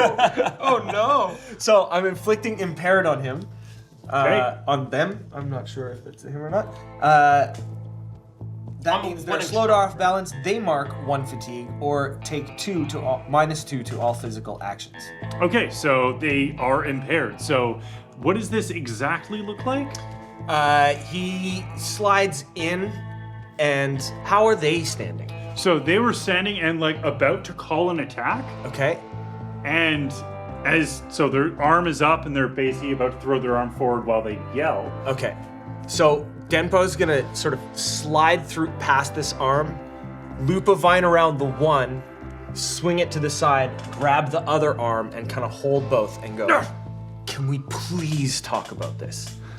And it's funny you say that. Because they still call out as the group acts. Knock it down! And focused fire pours into the wall. You. So. Now Denpo does get a second technique. Okay. Let's go. Yeah. Yeah, let's do it. Let's go. Where'd it go? Are you acting like we haven't been bending for 25 years? Yeah! Are you acting like we just got here? Let me teach you something. I am son. guessing that chi blocking is still at alert. Yes. Yeah. Okay. So I'm a smash. No, I don't want to smash. It has to be I'm gonna strike.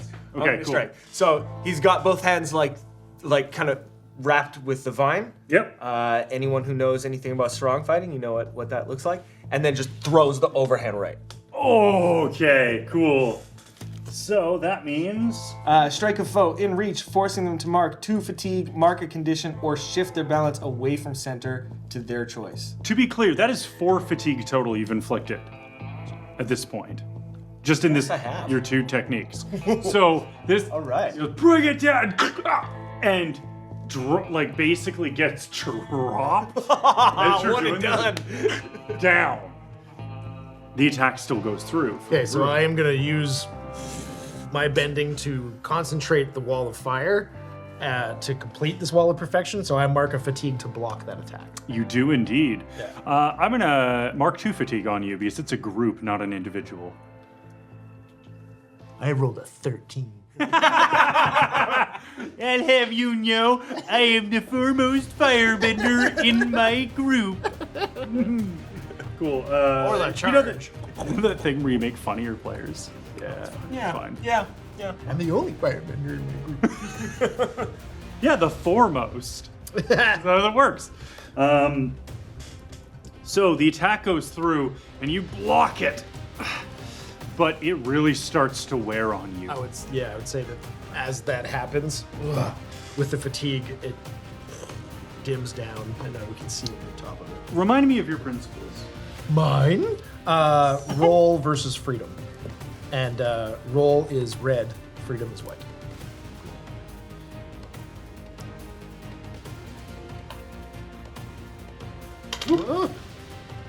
We're gonna move you a little closer. So freedom, you move a little step towards, in this instance, only because as you... Oh, wait, sorry. Was it the other way Strike around? that, reverse it, yeah. Strike that and reverse it. Sorry. Okay, cool. 2, so that is the other way. So boom, and boom.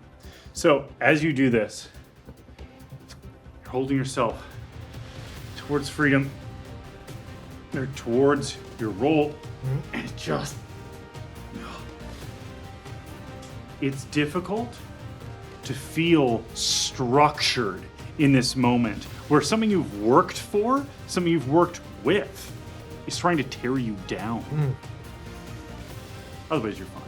You're getting a little logy, a little tired. Remember, you can clear fatigue if you spend some bits.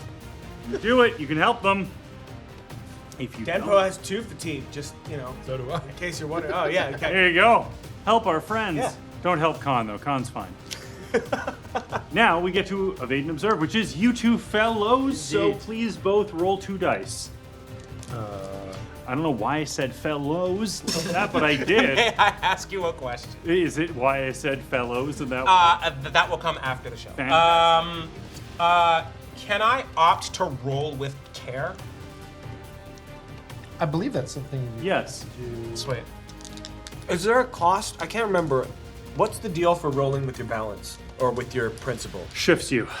It shifts you. Yeah. Towards the thing that you roll for. Are you sure you want to do that? Because it will push you. Yeah. When has Avatar been interesting when someone doesn't lose their balance? Cool. So this is. I'm just gonna. This is the crux. Roll. Okay.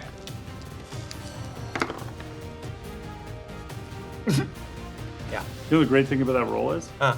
Didn't matter. You were gonna succeed because you shifted your balance. Oh, cool. Yeah. No. At this point, you're doing something that cool. Describe to me, one, what Con is trying to do. Right. And I will tell you what happens. So he has learned a technique where he can cast the rock gauntlets on his hands in a new technique he's founded, where he can essentially cast them out and bind individuals. This allows me to bind a single target at a time, though I can use that technique multiple times per exchange. What I would like to do is using the material that is making up the rock wall to create 2 gigantic hands that will stop the entire advancing force. So the earth would push out of that wall in the shape of 2 grabbing hands, push through his wall of flame, and stop there. And it would impose the effects of that technique upon the entire group. Stop it. So that's rad. And then he's gonna shake him like a bad baby. I love that. And I'll explain what happens to you in a moment. Okay. You, what did you get on your roll? I waited till you took a drink. I haven't rolled it. He's talking about shaking babies. What? Stop it! Get out of here. You'll see it in the replay. What? No! Because I'm evading and observing, I get to clear a fatigue. This is what happens when I'm in next to you. This is what happens to Cheyenne is here to keep you in line. Would have gotten Grab all. Yeah, bro. I don't shake them. I just grab them and bind. Grab them all. Yeah. Pick them up and shake them Come on. Stop bending. This is supposed to be PG-13. I clear. No baby shaking, just PG-13. Censor that. Censor that. Actually, shaking them. Yeah. So, because I'm evading and observing. That's not better. Did you have any fatigue? I did have one. Because you clear it by evading and observing. Yes. Yeah. Right. Okay. Denpo, your fatigue is cleared. Hey! All the way? No, just one. Thanks, certainly, Chad. Certainly just No, it is a fatigue clear. Whoa! Yeah. So, thank you, lovely viewer that decided to help Denpo. In this moment, when this happens, I'm just going to briefly interrupt. As this happens, you, having taken them down and centering yourself back, you feel the foggy swamp move with you. And as you realign, your vine, more vines join you. Yeah. You're struck. All right. And then just to cap it off, he reaches into his pocket and just eats a dumpling. Yes. Yeah, nice. Okay, Thanks, Kyle. Adon, what are you doing? I have rolled a 9. Cool. So that's a partial success. So that means you can do a mastered or I can't do a practiced? I think you can do a practiced. 7 to 9. Oh no, it has to be a 10 plus to use a practiced. Yeah, there you go. Oh, that's trash. It's a wonderful system that we all really appreciate using. No, it is. Both things can be true. It's true. Yeah, no, it is. 100%. He rolled trash. He did roll trash. It's fine. It's fine. I rolled an 8. It's fine. Yeah, it's fine. Trash bender. It's fine. Trash bending. That'd be a good skill. Yeah. Okay. Can I mark a fatigue to use a practiced on a weak hit? Yeah. Yeah? Yeah. Well, then I'll do that. Okay. Okay. So you're up to 3 fatigue then. No, I get to clear one because I evaded and observed. Oh, so you're back Back at 2. Okay, so Adon sees the hands go by, and because that's a massive distraction, he uses that, goes around Orla, jumps into the air, and little gouts of flame shoot out of his feet, and he repositions himself behind the Lotus soldiers. Okay, cool. You'll notice that Orla is helping protect some of the villagers. Nice. Oh. Okay. Thank you, Jam. We very much appreciate it. What did you do? I'm uncomfortable. What did you do? Help us. Casey, cue the scary music. No, not yet. Not yet. So, as you reposition, as you're doing what you're doing, getting over, get those hands forward. As that's happening, though, your focus isn't on them. Your focus is on one of those Lotus soldiers had reached over the barricade and grabbed one of the weapons held by a person. Now, it's clear to you that this person is a firebender, and you want to ask me why. Why are they a firebender? You know because you recognize the scream of pain that the person gives as they drop their weapon, as the metal is superheated in their grasp. And as you send those hands out, you see someone scream, a scream of pain that you hear in your own voice. You remember that pain. You remember what it was. So They're on the hand. Do you understand? The part of the wall that they're reaching over, that becomes the first hand. Okay. So in this moment that you have shifted over your balance, you need to do there are some very specific things that need to happen. You either need to run, do something extreme in the favor of that, and then run. You need to do something defined by this, or this might just be done for you.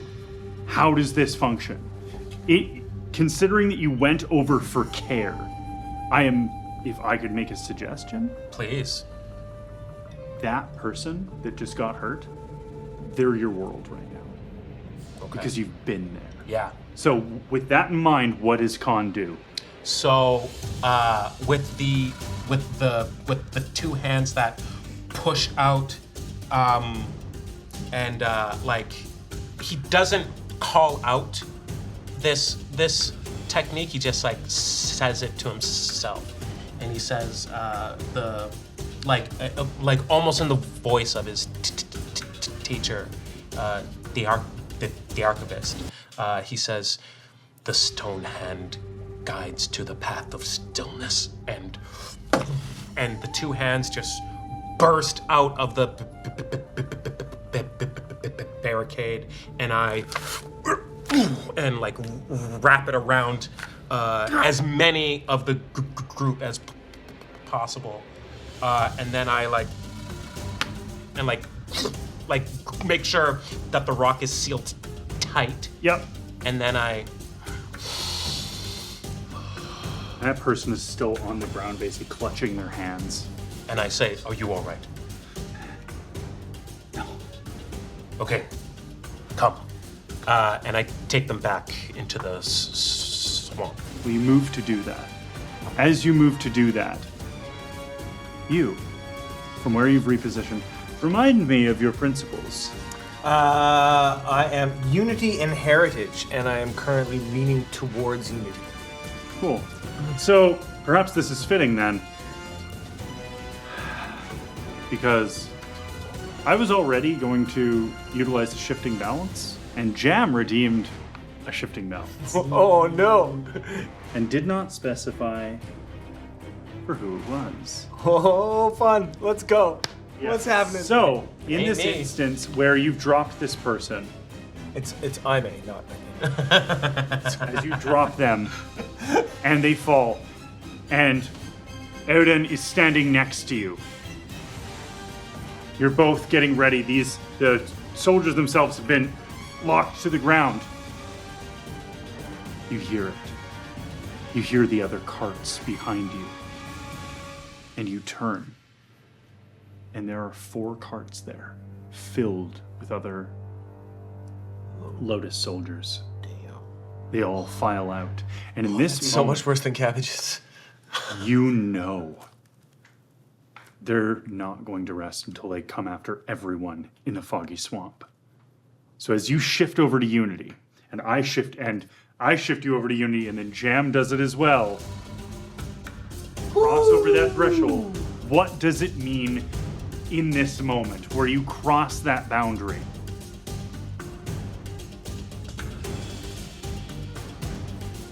It means for him. It means that he shifted so far towards unity and away from heritage. He sees these people as his new culture, and he has to defend them. What does that look like? What does Denpo do in this moment of realization? Do you react with emotions? With action? So he's off balance. Yes. Quick reminder. Yeah, there are things that I have to do. If Yeah. you're off balance, you must give in or submit to your opposition, is an option. Lose control of yourself in a destructive and harmful way. Yep. Take an extreme action in line with the principle that you've shifted towards. Then flee. Afterward, you have to recover, and then you shift your center. Yeah. That's what I just did. Yeah.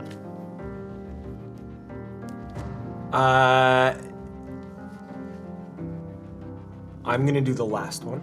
Okay. Remind me. Take an read it extreme again for action everybody. in line with the principle, then flee.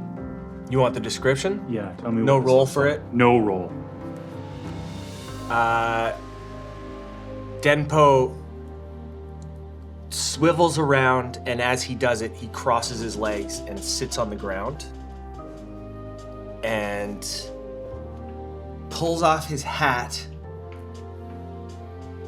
and then puts it on his face and turns around, and it's become a mask. And he reaches down and into the ground, and then as he reaches up, the trees themselves start to move towards the Lotus Society. He's called the mangrove, and it's walking like it does in the springtime. Okay. So as the mangroves begin to move and close in on, you see these people who were disembarking scream and shout as they jump back into the carts and start riding away to get distance as you expand and close off the road.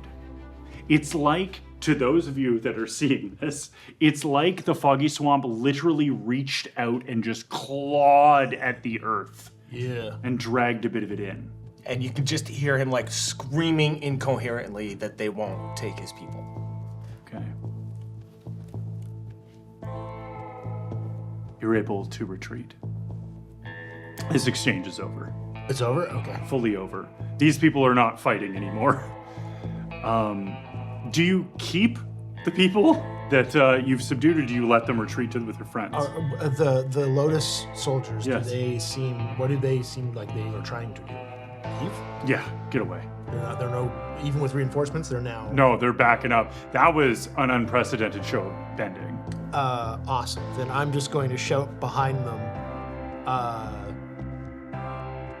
think about what the Lotus represents. What are you doing? And let them run. Okay. And after the crazy action, do I run away? What page are you on? Sorry. Oh, it is 141. Take an extreme action in line with the principle, then flee. Okay. And Yeah. you yeah, need you're time to Denpo's reset gone. Yeah, so So is he. you all retreat into the Foggy Swamp, I'm assuming, for the time being. Yeah, I mean, these two had to leave with senses of urgency, and then there's still people kind of like ready to fight whatever. So I'm gonna calmly kind of bring Orla and like, okay, let's be ready for them to return, but let's figure out how to handle this. So everybody just calmly go back inside, and we'll game plan it.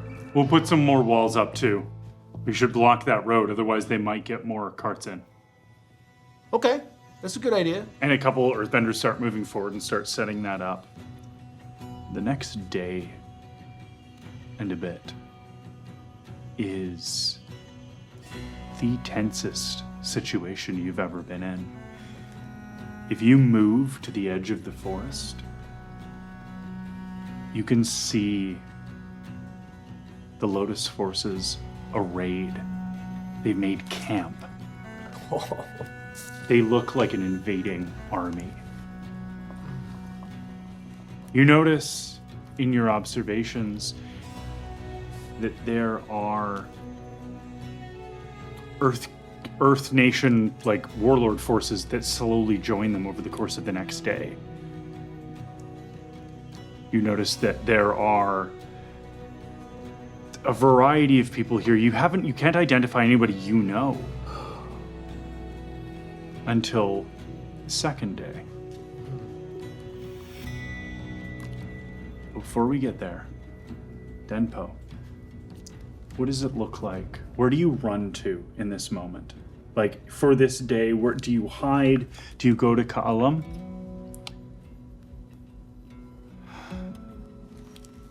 He goes there or he goes to the tree. Yeah. Okay. Which would... I think he's gonna go to the tree Okay. because it'll be harder to find him. That's fair. That's where he's gonna go first. So you go to the tree. Do you return to the meditation spot? Yeah. Cool. You return there. Do you try? I'm gonna straight up say meditating at this point is difficult, Okay. but yeah, you are in a very raw place. How long does it take before Denpo feels like he can? Because I mean, you have a major call to your people. I imagine you want to get back to them. Yeah. But how long do you take in that tree? Connected? 2 days. Say 2 days. 2 days. Yeah. Yeah. Okay. And he's aware of what's happening as that's happening because meditation is difficult. So as the forces really start to be like visible and clear, he's back there pretty quick. Okay. It's at this point that a emissary shows up. Oh, actually, first we should get to you. Yeah. So I'm just changing everything on my sheet right now. Oh yeah, I need to do all of that. Yeah, We'll do like full shifts of like other stuff after the session, but yeah, shift little things for sure. And so my center of balance stayed the same. My actual balance. Yes. Yeah. It should shift now. Oh yeah, it will shift now. Yeah. It will shift now. Yeah. So this It'll shift. now. Yeah. Oh no. Oh, what? Same. My You were center of both balance is almost out of all the playbook. way on the edge. Yeah. Yeah. Okay. I'm gonna have to choose a new playbook real soon. So the person that you're helping, whose hands are burnt, you learn they're not a soldier. They were an artist. And I say were because for the next couple days they keep trying to use their hands and it's not working. And you've seen this before. You've experienced this before. There are healers amongst the Foggy Swamp people who do what they can to heal the physical wounds, but it takes time. By the time of the second day, you've spent some time together. What has Khan been doing? What does Kara look like? Thinking about it, thinking about everything, but You I can clear think. angry, by the way. Oh, sick. I do use that anger for something though. In a minute here. I think he, as like the healers begin their work, and it's only been a couple of days, he like seeks to reassure them that through this pain can come a new beginning, and it's okay to mourn the thing they've now lost. Yeah. That they'll tell you not to miss it, but that's not within their right to do. And then he asks, "What kind of artist are you?" I was a painter. It seems so stupid now. No, it's not.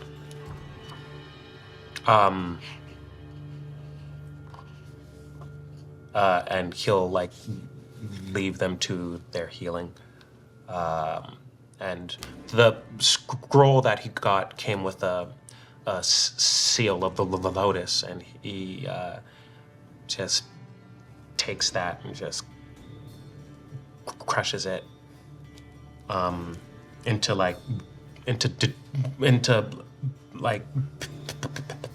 pebbles, and then into dust, and then into finer sand, and then I have my playbook is the hammer. I am using the getting rid of my angry condition to change my adversary to the lotus. Okay.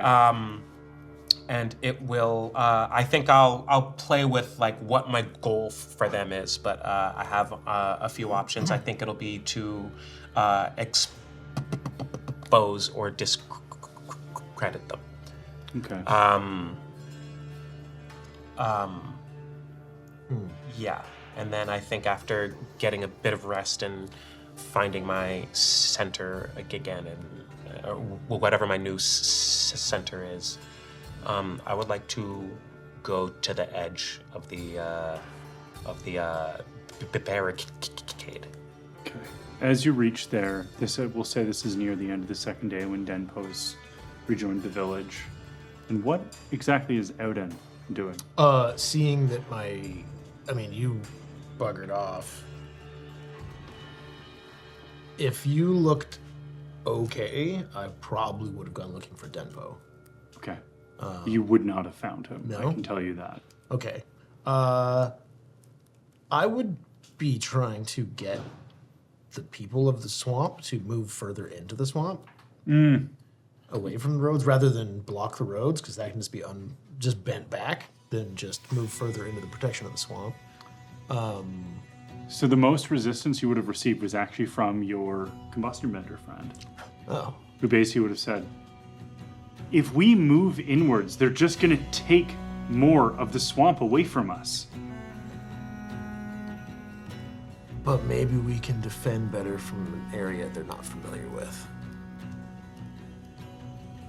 People aren't going to leave their homes. Yeah, you do have buildings here. Well, what do you want to do? I don't know. I mean, this isn't exactly something I think is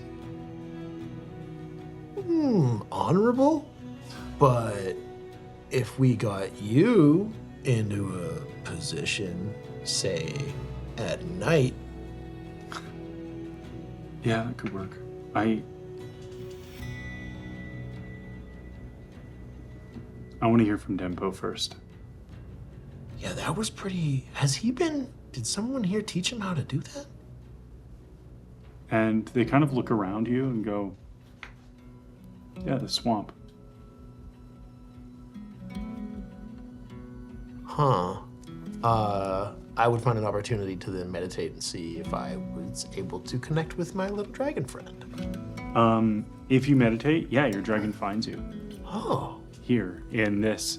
But as you're meditating here, you see the earth is twisted and weird. You see a distant tree. Oh. Red bark.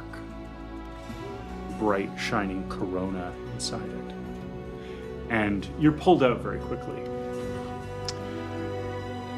We're going to go to you. Because as you reach the edge of the woods, someone else is on the other side. Standing there, not looking like a warrior. They're wearing nice clothes, holding a scroll. Are you the representative from the swamp? Foggy swamp?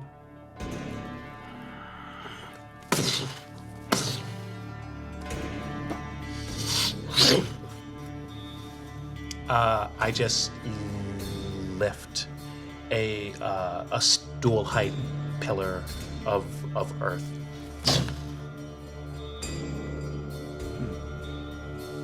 They set.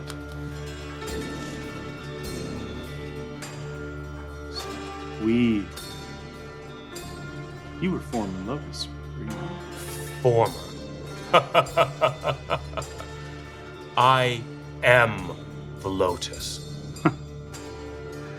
No, you're not. But I understand where you're coming from. Listen, you're harboring criminals. On whose authority are you here? Well, who's claimed this land most recently? The lands outside are claimed by the King of Jade. Then to the south we have the glorious Hand of Stone. Then further west we of course have the Eternal Mountain. Foggy Swamp has no claimants, no one who has risen up and claimed this land for their own. But we are here to instill the same degree of order we've given everyone else. Same order that you've helped maintain. That order was to feed the hungry And we have. and build paths. Yes, and we did until we were stopped. Do you know who planted these trees here? No. Pay attention then. And I pull out of my satchel a Paisho board and just whiff like a wave of a hand. Yeah.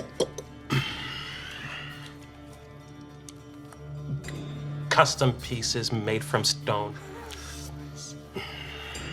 It's so kung fu. It's so kung fu. You want me to play a game with you? Is that not what this is? Is that not what you have come here to do? To play games with lives? I advise you play a game with me instead.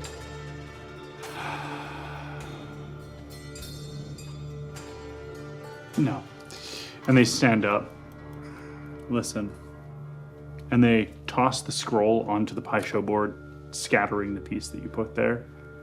Go bring that to your coalition, whatever you want to call them.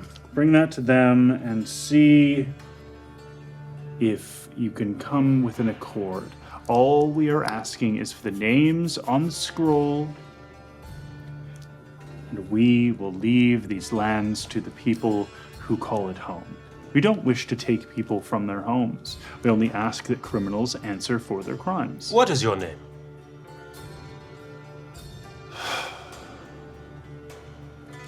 Speaker Tao. Speaker. Yeah. Tao. Yeah. Speaker Tao.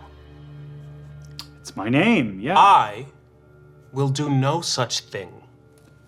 I will no longer parlay with you. I will only parlay with Monk Nanda. Until she comes here and speaks with me, one of her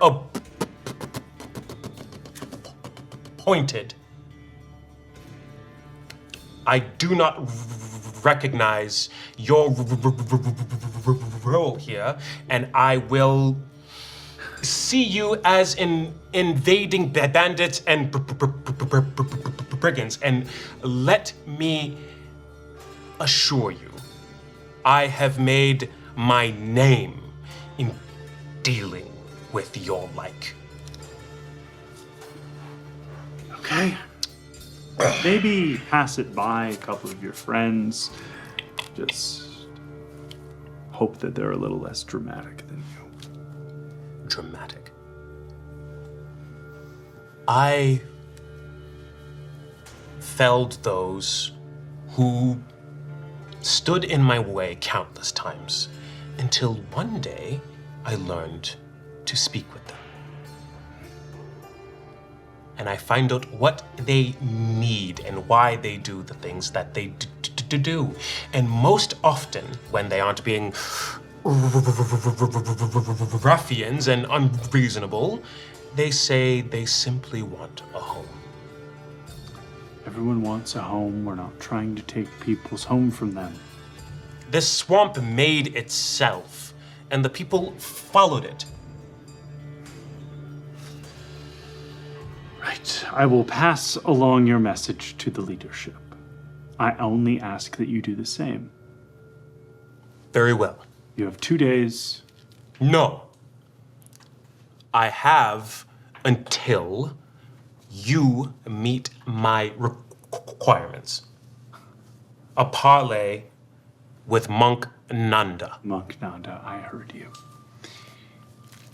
You notice they have very drawn, tired features in general, but they wear fine jewelry. And at this point, they just sigh and will turn and join a couple guards that were waiting. You're left there at the edge of the woods. At which point we're going to go to you two. Rejoining your people. Your people are happy to see you. Have you taken the mask off?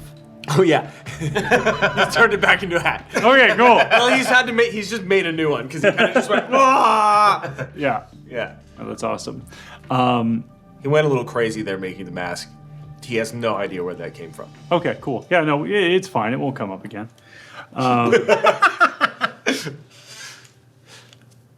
When you rejoin your people, they're very happy to see you. And they look to you for leadership in this moment. What do you instruct them to do? They've already started building barricades and otherwise people have tried to kind of keep with their way of life, but there's a lot of fearfulness. People are afraid, they can't leave now because of the massive army outside. If you move to go see that, you will find Khan returning from the edge of the forest. So, two of you see each other. We'll say at this point you're also walking up.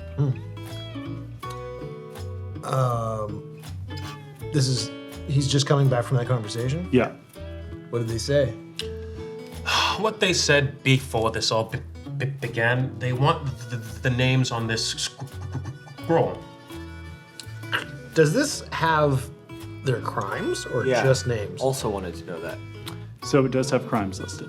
Oh, and? Some, like mostly it's thievery, banditry.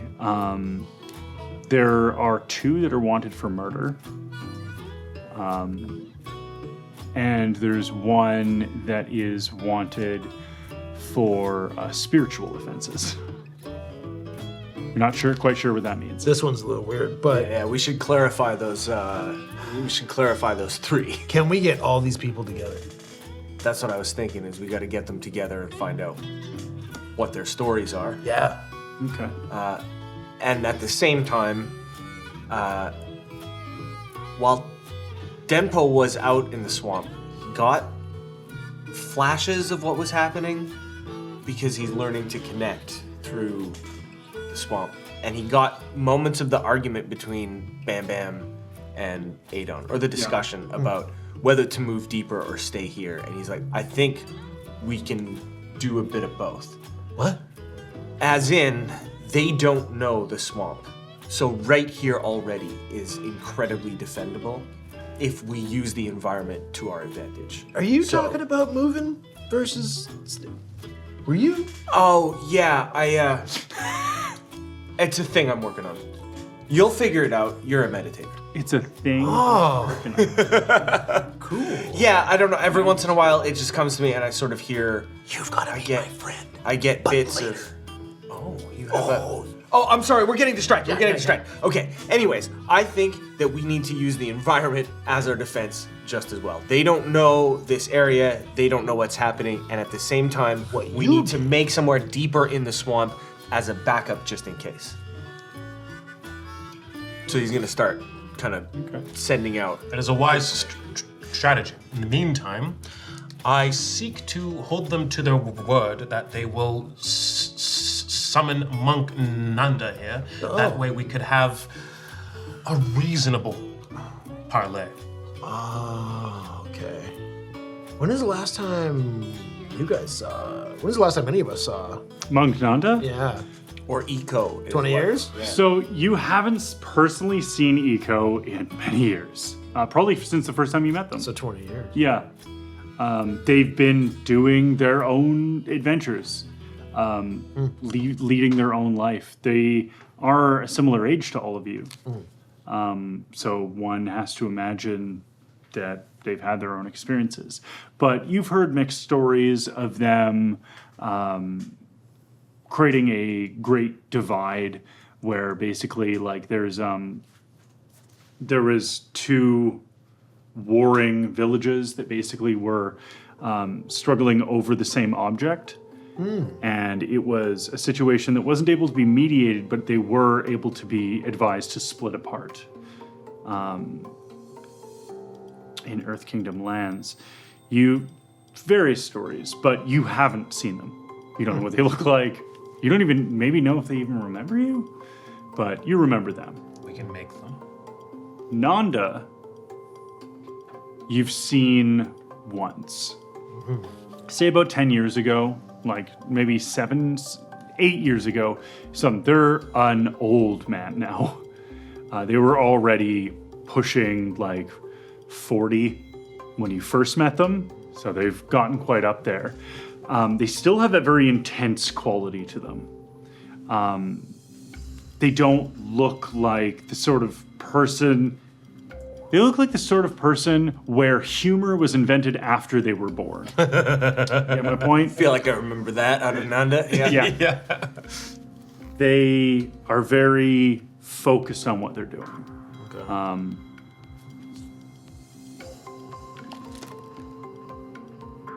As you start working on what you're working on, it takes maybe like it's a day or 2 of working. Can we rally all the people together? Yeah. Not just the people, actually everybody. Let's get Okay, yeah. the people together. Yeah. Town meeting! Town meeting. So, there's a small army Yep. that wants these people for these crimes. People like kind of come close and look. I'll post this. I don't want to yell out at people's names. It feels weird. Everyone has to ask themselves if they're willing to fight, be harmed, possibly die, to defend these people. And these people need to be honest with those willing to risk personal harm to defend their right to not be taken away. One person. That was very well said, Adon. Very Good well job, said, good job. yeah. Here, one, here. One person walks. So basically, the people that are on that list agree to meet with you. So you can basically talk to them. The petty crime people, none of them resist the accusation that they've stolen. But each and every one of them tells a story that starts to become rote. They stole to survive. They stole because their village collapsed because someone claimed that land. And as a result, they got the resources. They decided where they were handed out. And that handout, its reach was very short. The people, when it finally gets down to the people who are listed as murderers, all three of them admit to getting into an altercation where somebody else died. In each case, though, it was self-defense.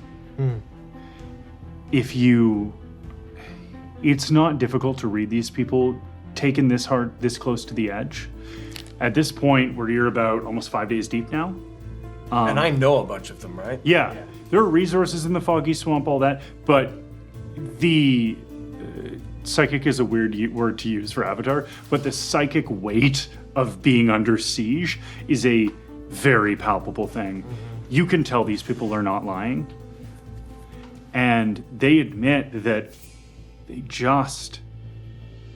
they were either being robbed and they resisted a bandit. They were trying to defend someone else. It's all the same story. The last person, who has spiritual offenses, you can't track down. You're like, that's weird. And you look at it. Can I get you to roll, anybody, honestly, an assess the situation roll? This is just for kicks, just for you and me. Yeah. Okay. 8. 8? If you get, anybody gets 10? 11. Hey. No, 9. Okay, so you're the only one to piece it together. Oh, sorry, 11. There you go. I can't add this. This thing confuses me. Every time. Give me a number, not a symbol! And think about it as a 6 and add it to other numbers for some reason. So, It's okay. oh my god. 6, 10, 11.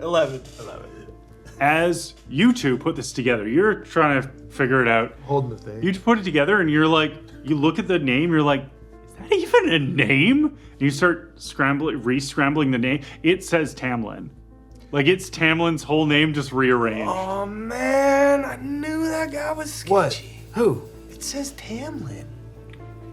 And as you like Got it. naturally Scrambly. Yeah. Oh, it's for Call- spiritual It's called an offenses? anagram, a tamlanagram. It sounds like something he would sell. It does. Spiritual offense. He doesn't seem very spiritual to me. I mean, maybe that was the offense. We can infer as to what a spiritual crime is. Hey, Tamlin. nobody. See, that's unusual because I don't usually. Yeah, that's a problem. Maybe that's why that works, though.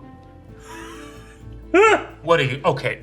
Spiritual offenses. Tamlin has weird spirit magic? Yeah. 'Cause I'm a spirit criminal. I'm sorry. I'm so sorry. Are you yet? I am. Set yourself out for an elaborate joke. I'm so sorry. Okay. It's at this point that you all are waiting for Monk Nanda.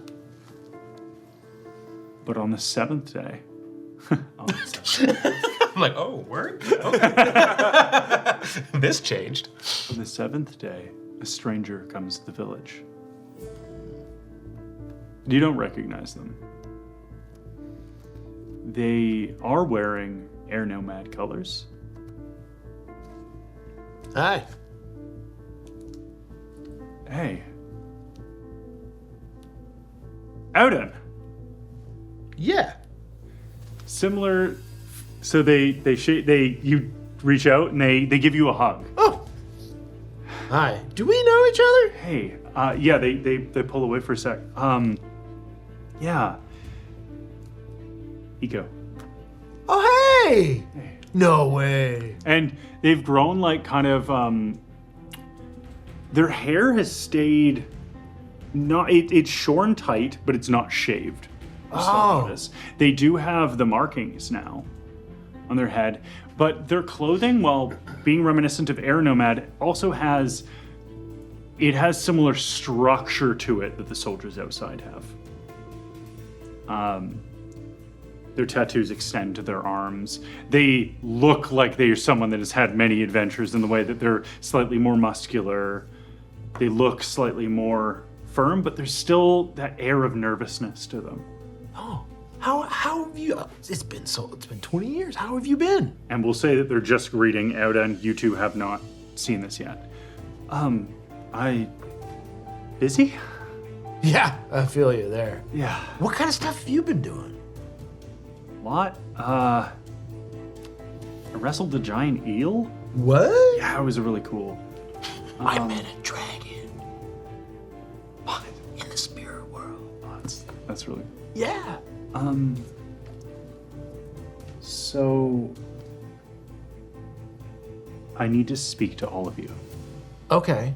Hey, I got a question before I grab people, though. Yeah. When stuff comes from the Lotus and we get sent out on missions and stuff, how much does that come from you versus, like, Monk Nanda or... I had to travel really... Speaker Tau. Adamant Soul Zoe. Adamant Soul. Oh, yeah. Yeah. Adamant Soul Zoe. And sold so. I couldn't spend my entire time focusing on Nanda's order. I had to do my journey. I had to learn. Oh. So do they tell you what to do, too? I was contacted. I kept in contact. But Monk Nanda keeps me up to date on what's going on. Huh. And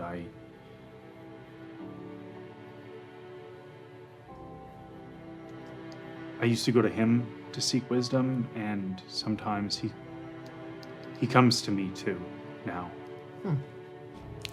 Again, we should talk to everybody. Sure. I'll lead them in, but as I'm walking, I'm just gonna be like, yo, so there's a bunch of people here that, like, the forces outside are trying to take, and taking prisoners doesn't seem like that's never something we've ever had to do. Like, these people are peaceful. They're just looking for a place to live. They've found a community. This should be their place to live. They could have their own sense of justice and holding each other accountable, and all that stuff can happen here. They don't have to be taken somewhere else by a military force. This is kind of weird, man. Is this what you want? It feels oppressive. Let's talk to everybody. And we eventually all gather together. And the Avatar... As I live and breathe. Right. Check Hey, it out. Dad, Avatar. Did you? Yeah, it's the same name. It confuses me all the time. They kind of look similar. It's very weird. Especially with the...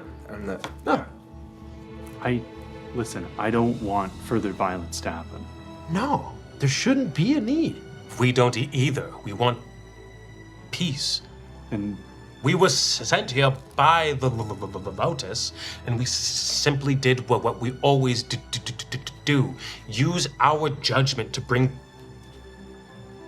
peace. It was this new force of the Lotus that was staunch and unmalleable and unreasonable. You gotta understand, every single person on that list has paid for their crimes in difficulty and strife and displacement.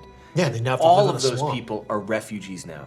We I as can't be the child of two displaced peoples, and that's what everyone here is.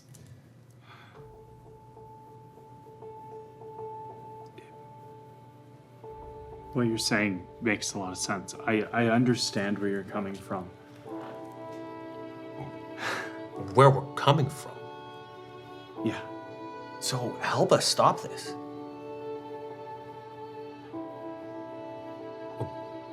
Better yet, Avatar, observe and use your judgment. Yeah, get to know these people.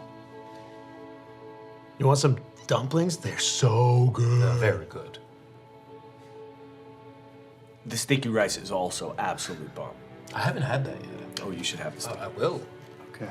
And the Avatar does stay with you guys for about a day. And they eat, they meet people. A lot of people are very kind of freaked out by the Avatar still. But they meet with them, they talk. They particularly enjoy Ka'alam's cooking, like a lot. You learn very quickly that Avatar Eco has an appetite. Yeah. If there's any downtime, I teach them how to play Paisha. They take to it very quickly, but you notice that when they do before they do moves, it's like they're debating every move before they make it. There's a degree of uncertainty to everything they do. I say, who are you arguing with in there?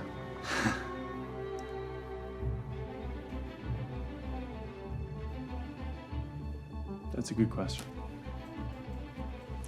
I don't know much about being the Avatar, but I have spent a number of years of my life learning how to be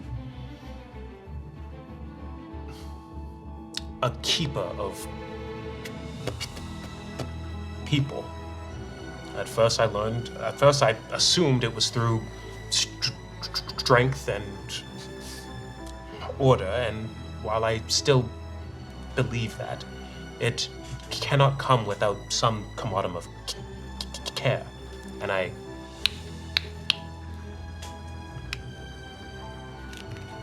they will kind of nod and be very quiet and listen, like take in your wisdom. On the 9th day, they come to all of you and say, "Can I show you something?" Yes, sure. And they guide you to the edge of the forest and to like a hill area that's like a ruined giant behemoth of a tree. So you get a little grand view of the forces right outside.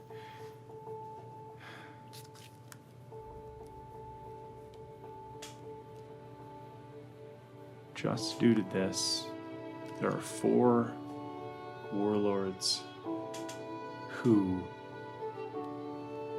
had massive grudges, wouldn't work together, wouldn't shore up anything, and the amount of time they've spent together here outside of the swamp, they've built ties. There's going to be marriages between their families. Because they want to take these people away? No, because they've spent time Oh. with each other. Same as your people in the swamp. They spent time with each other. They learned each other's customs. People are scared.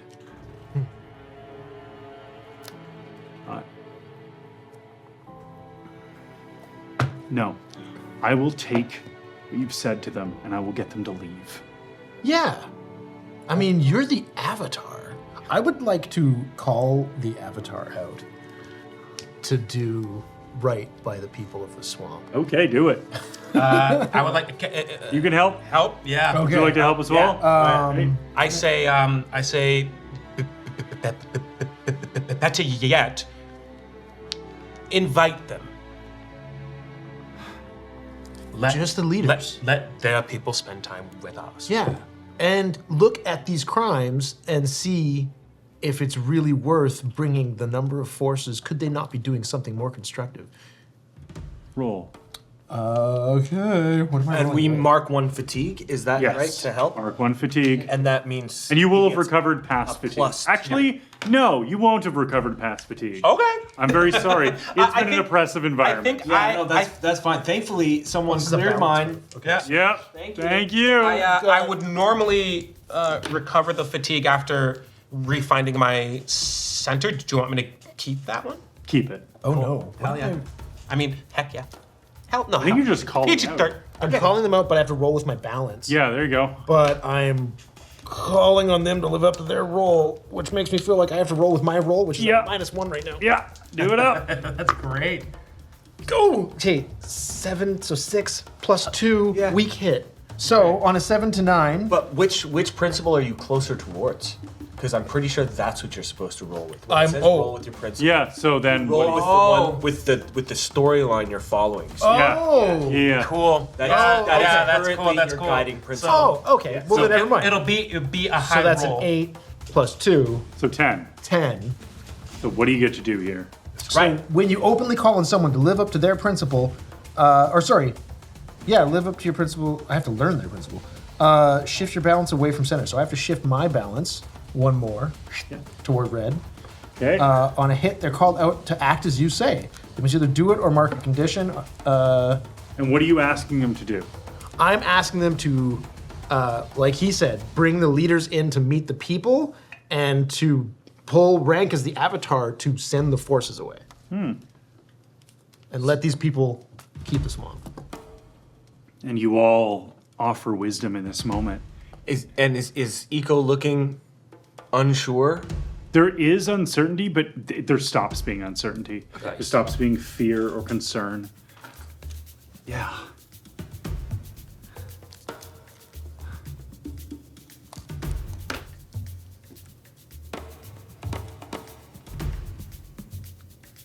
I'm really glad I got to talk to all of you. It had been a long time. I wasn't willing to do this for order.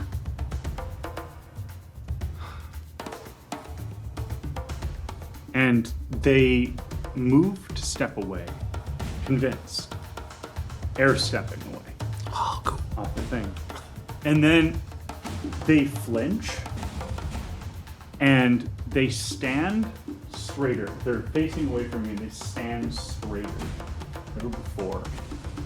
And they turn. And when they turn, their eyes are bright cerulean blue. They glow. You notice that their chest too has this odd blue glow about it, looking like tines of a rib cage or of a ribbon. They turn, and a voice not their own, they say, "But I am."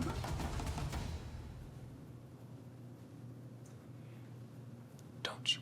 What follows? What's happening? What follows as they adopt a stance?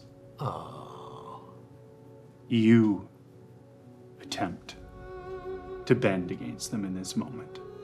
You attempt to stop the elements of fire, of water that they summon around them, the very air itself crushing around you, multiple elements being bent at once. You find yourselves forced down. Eventually, at the end of this, no matter how much you bring to the bear in this moment, you're not the match for the Avatar. Or whatever this is. What the hell?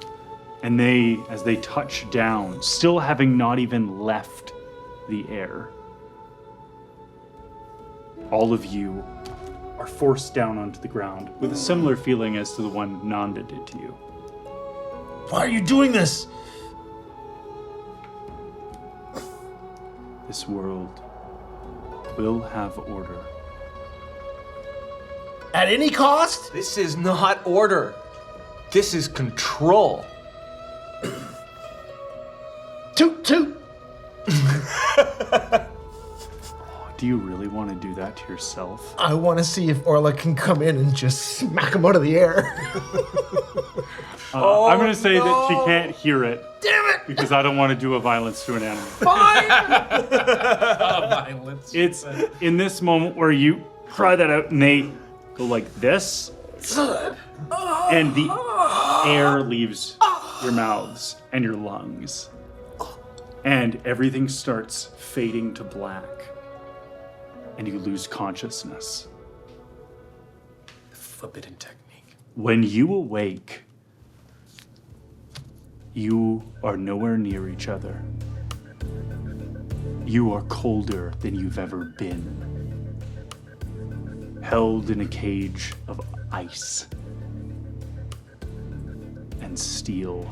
You try to breathe to keep yourself calm, and that is the most you can do. Any fire that comes from you sputters out. When you awake, you can hear and feel the shifting waves. You find a wooden cage around you. The dark night sky looming above. And you can even see through the slats there is no land anywhere near you.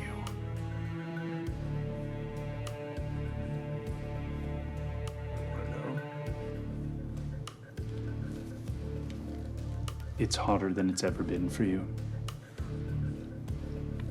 There's a glow from below you. Feels like you're inside a fire, a furnace. You have to do everything you can to keep yourself going. All the moisture wicks out of the air. Water is given to you in sparing amounts with your hands bound. Oof. All three of you spend the next decade held in these prisons as the world changes without you. And that's how we're gonna end words. one. Curse words. Oh my god. Woo! I was like, I'm the hurricane? I'm Nelson Mandela? I'm like, I'm gonna change the world when I get out of here. So our heroes, when they come back, will have spent 10 years incarcerated and away from the world that they hope to change. Wow. We are now exiting book 1, Order, and moving to book 2, Chaos. So, you can, of course, find us next week, same time, same channel. But before we get there, I have been Petra Skelton. I'll do my stuff after everybody else. So we're going to go reverse order. People, we're going to take a little moment here when everybody talks through stuff. We're also going to share our inspirations, because realized that really it would be wonderful to share the things that have inspired these characters. So, starting with Condai Lee. Word. So, Condai Lee is... who are you first? I'm like, Sorry, I just got put on the spot. yeah, I know. I'm like, switched. Condai Lee Yeah. was inspired by a lot of happy things in my God past. damn. Thanks to the raid, guys! Hey, hello. And Fablemancers won the draw. Ooh. Sorry, there's a story to that. Yeah. Okay. Sam, we called it. Condai Lee is inspired by myself and my personal experience and history with Kung Fu as a young man. Not just as like a genre of film, which is what it started as when I was like 5 or 6. My older brother practiced Kung Fu in his teen years, and then when I became a teenager, I studied the same style as him, which is a Hung Fut, Kung Fu, a Southern Chinese style.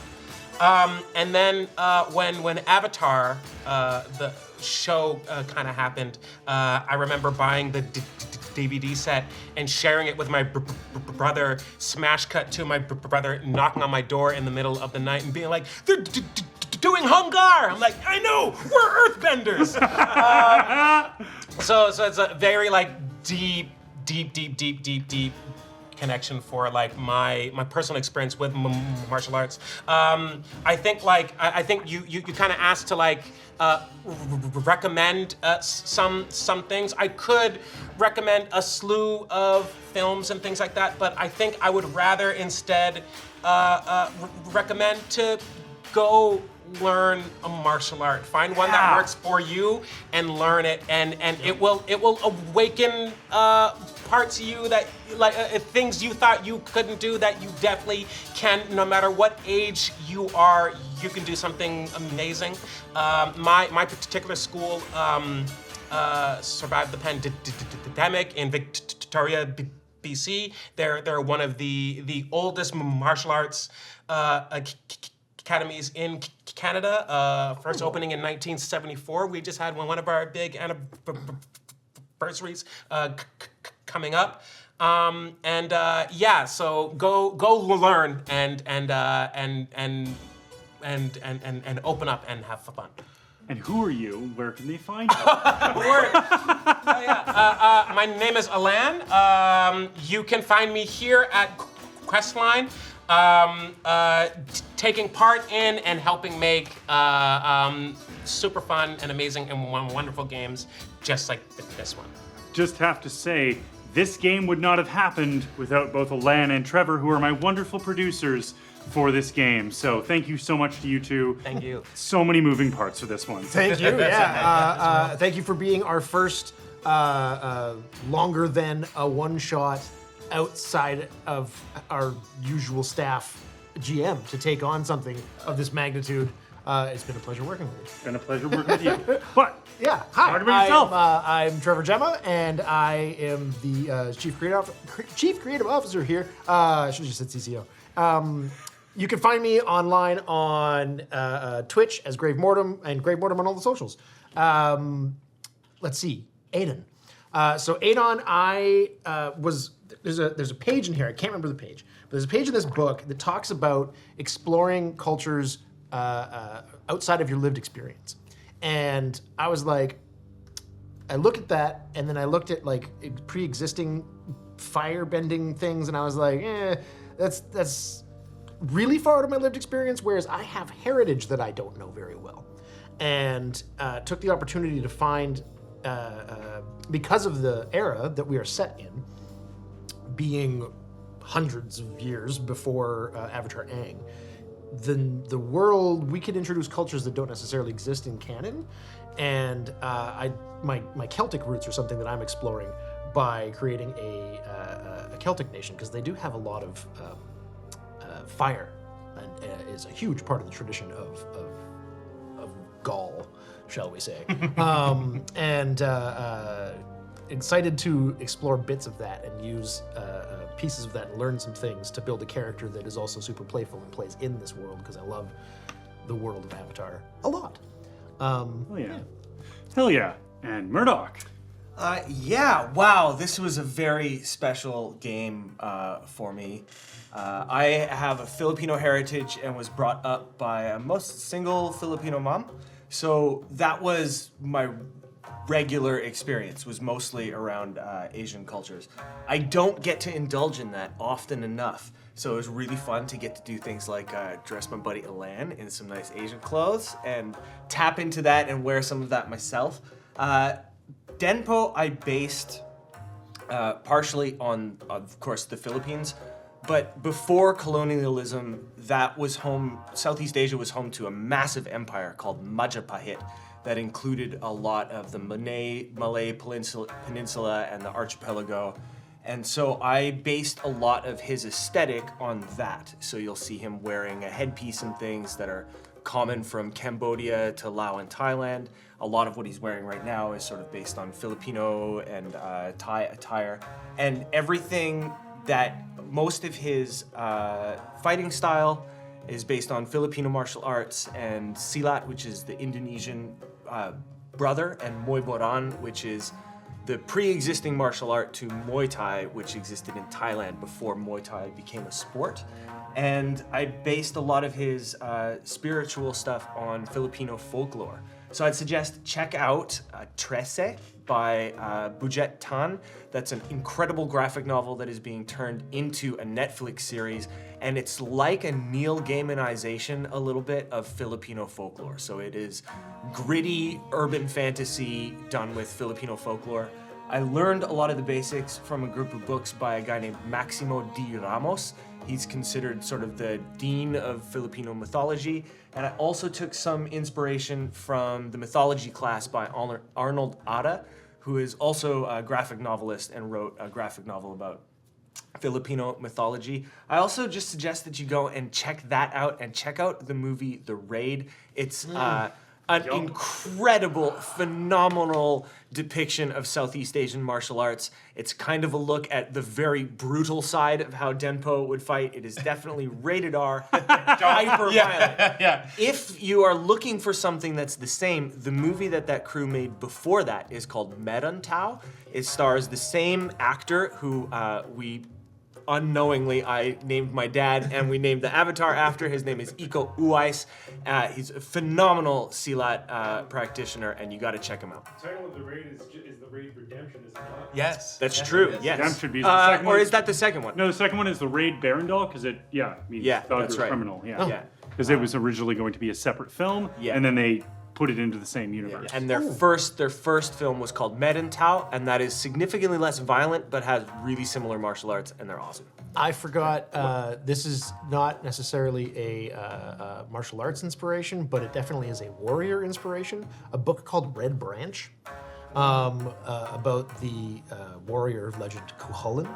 But also that and the book Druids by Morgan Llewellyn. There's aspects of that I keep in mind. Those books were translated from Bardic history. Oh, awesome. Yeah. I'm Petra Skelton. It has been amazingly fun to run this for everybody.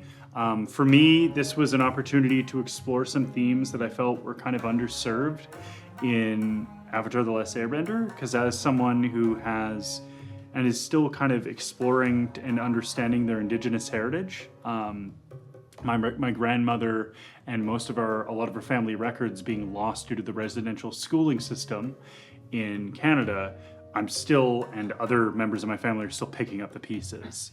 So I wanted to explore colonialist violence in the framework and the mythos of the Avatarverse.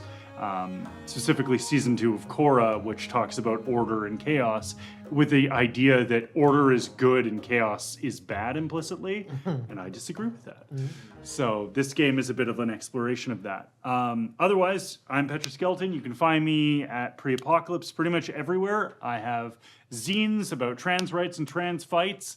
A lot of body horror too. If you look up my other games, just a heads up, they're not all raucous fun adventures. A lot of them are real body horror. Like none of us are PG-13. Yeah, usually. So just be aware of that. But I promise they're all good times. They're just, if you look up that vampire game, it gets raunchy real quick. You're doing such a good job holding back. Oh, kind of. I looked away for a moment and these two were doing a thing. That's fine. Anyway, so we are so thankful that you all tuned in. Thank you so much. We have 3 more episodes to go in Book 2, Chaos, starting next week on Tuesday. So excited to see you. See you very soon. Stay tuned for the raid. I May will be back. And I May will return. Oh, I like my big screen.